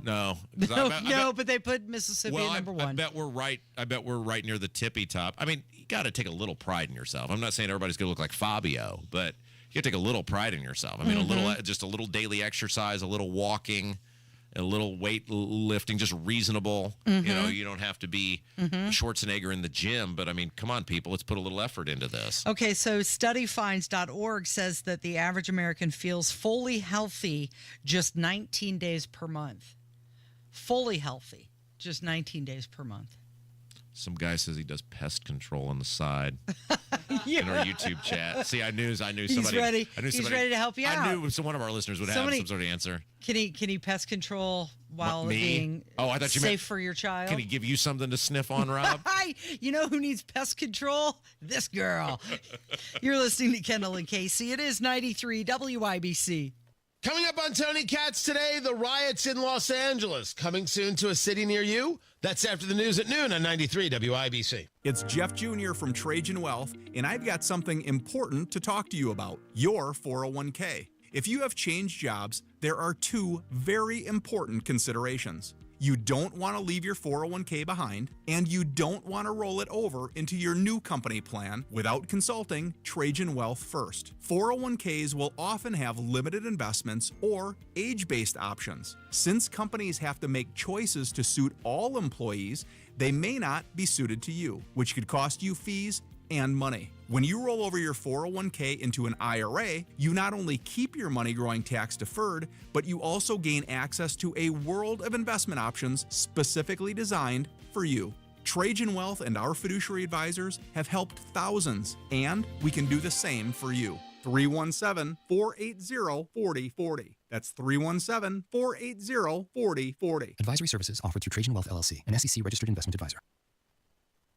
Texting enrolls you into recurring automated text messages. Consent not required to purchase. Message and data rates may apply. Hey, Dan, haven't seen you around the gym for a while. Yeah, I've really fallen off. Since I turned 40, I just don't get the results I used to get. Could it be lower testosterone? Lower T. Happens to most guys after 40. I was in the same boat until I started using Nugenix Total T2. Total T2, the new one I've seen on TV. Yep, it's the next generation testosterone booster for both free and total testosterone. It's packed with even more man-boosting power, sending nitric oxide levels skyrocketing in just 3 hours. It actually works? I feel like I'm in my 20s again. I've got more energy, better results in the gym, and things are even better in the bedroom. Send them a text and get a complimentary bottle. Text now for your complimentary bottle of Nugenix Total T2, the #1 testosterone brand at GNC. Plus, text now and we'll include a bottle of Nugenix Thermo X, our most powerful fat incinerator ever, absolutely free. Text TEAR to 369-369. That's TEAR to 369-369. TEAR to 369-369. These statements have not been evaluated by the FDA. This product is not intended to diagnose, treat, cure, or prevent any disease. fees. Have recent storms caused damage to your roofing or siding? Cochran Exteriors is now offering free inspections to assess the condition of your home. From blown-offs to full replacements, Cochran Exteriors knows the insurance process and will make your home as good as new as fast as possible. Trust a company that was here before the storm and will be long after. For your free, no-obligation consultation, schedule today at CochranExteriors.com or call 317-ROOFING. Cochran Exteriors, referred for a reason for over 15 years. Guys who are on top of their game choose We Grow Hair Indy. People like Rajiv Ram, two-time Olympic medal winner. Go to WeGrowHairIndy.com and you'll see who these champions are.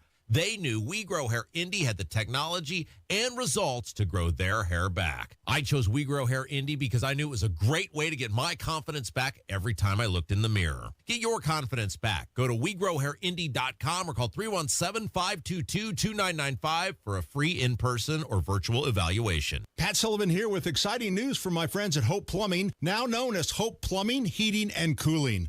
Hope now offers plumbing, heating, and air conditioning services, bringing total comfort to your home. No more dealing with multiple home service memberships. For only $8 a month, Hope is now your one-stop for safety and maintenance inspections and so much more. Make sure you're prepared for those Indiana summer heat waves with an AC tune-up by calling Hope Plumbing, Heating, and Cooling today at 641-HOPE. Lanny went to college and racked up huge debt. A little bit over $100,000. For a degree he couldn't use? Now what? I had a friend that went to my computer career. They even helped him get hired immediately after graduation. One of the things I love about IT is that you can work from anywhere you want. You could become an IT pro in just months, including cybersecurity and the basics of AI with zero experience at mycomputercareer.edu. It worked for me, and I know it can work for you. This is one student's experience. Individual results vary. The Attorney General's Unclaimed Property Division has over $800 million just waiting to be claimed. Text Hammer and Nigel to 46220 or visit indianaunclaimed.gov to claim yours today. Addiction doesn't just affect one person, it touches everyone around them. That's why Matt Baer and Ryan Hedrick created the Supporting Sobriety podcast. It's for the friends and family standing behind, offering hope, guidance, and real talk. Listen now wherever you get your podcasts.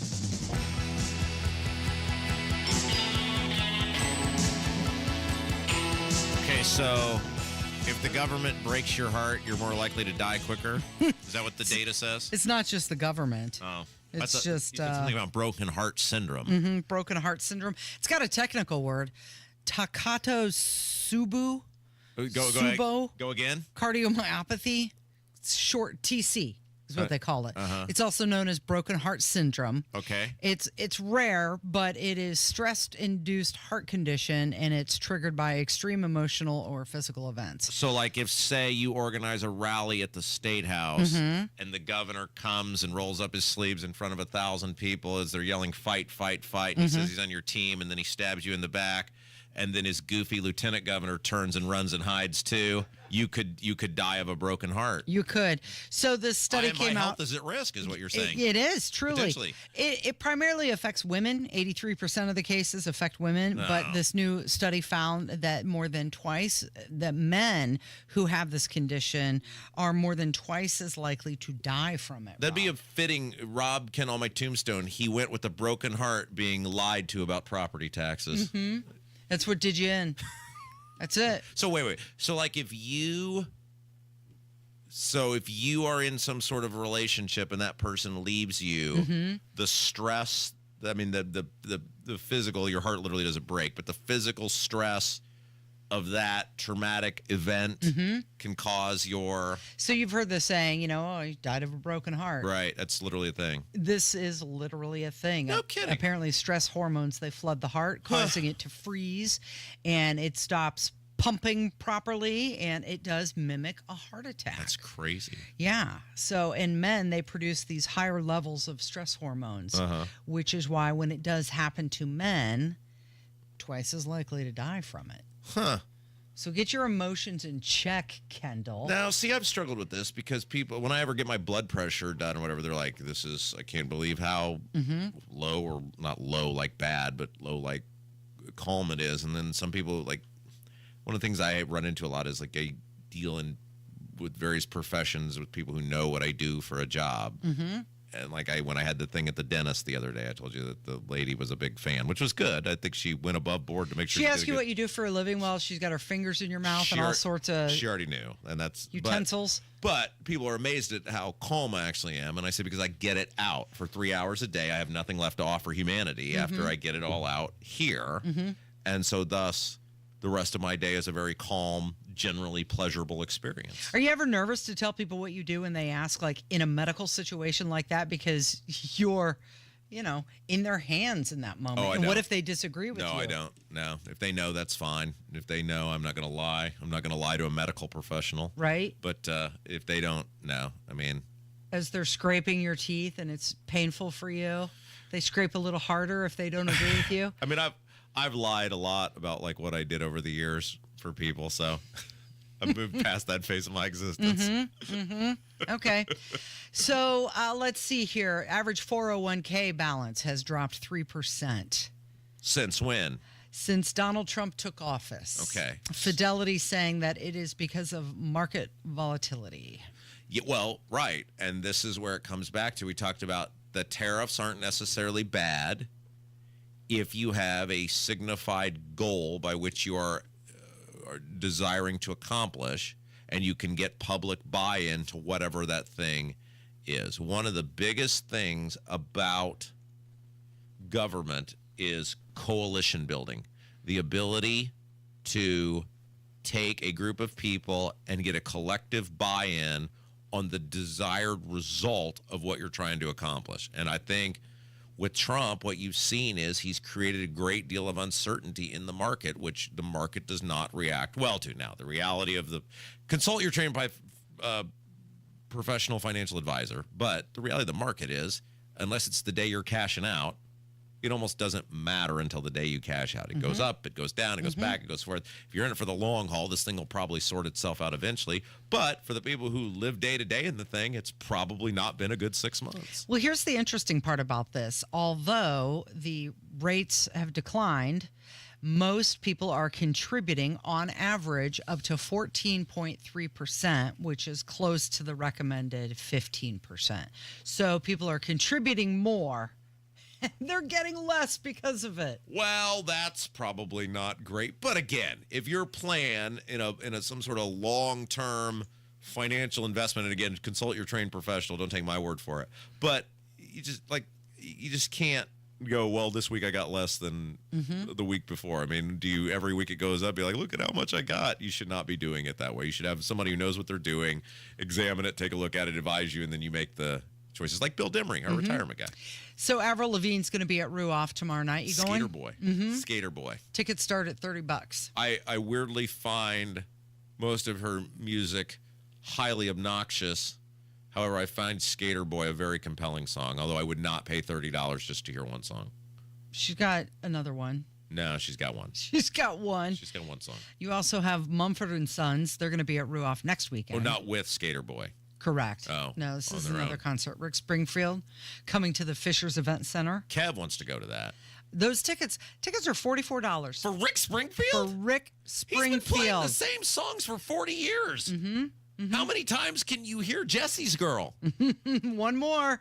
Every 18 and a half hours. There's got to be more than Rick Springfield at that event. I think Kev said there's multiple. It's Yeah, some sort of it's, back to the 80s or some sort of. It is. Wang Chung. John Waite and... Is it Wang Chung? Yeah. Is I it think really? You're right. I think you're I right. was just throwing that out there. Wang Chung. That does sound right, though, doesn't Yeah, it? it is. It's the Okay, so back to the you're 80s getting tour. 3 people who've been playing the same songs for 40 years. Well, it's your money. You earned it. You do with it what Carl, you you want. did a nice job today for the 2 segments you were here. Thanks, Rob. Thanks, Carl. Thank you for listening today. This has been Kendall Casey on 93 WIBC.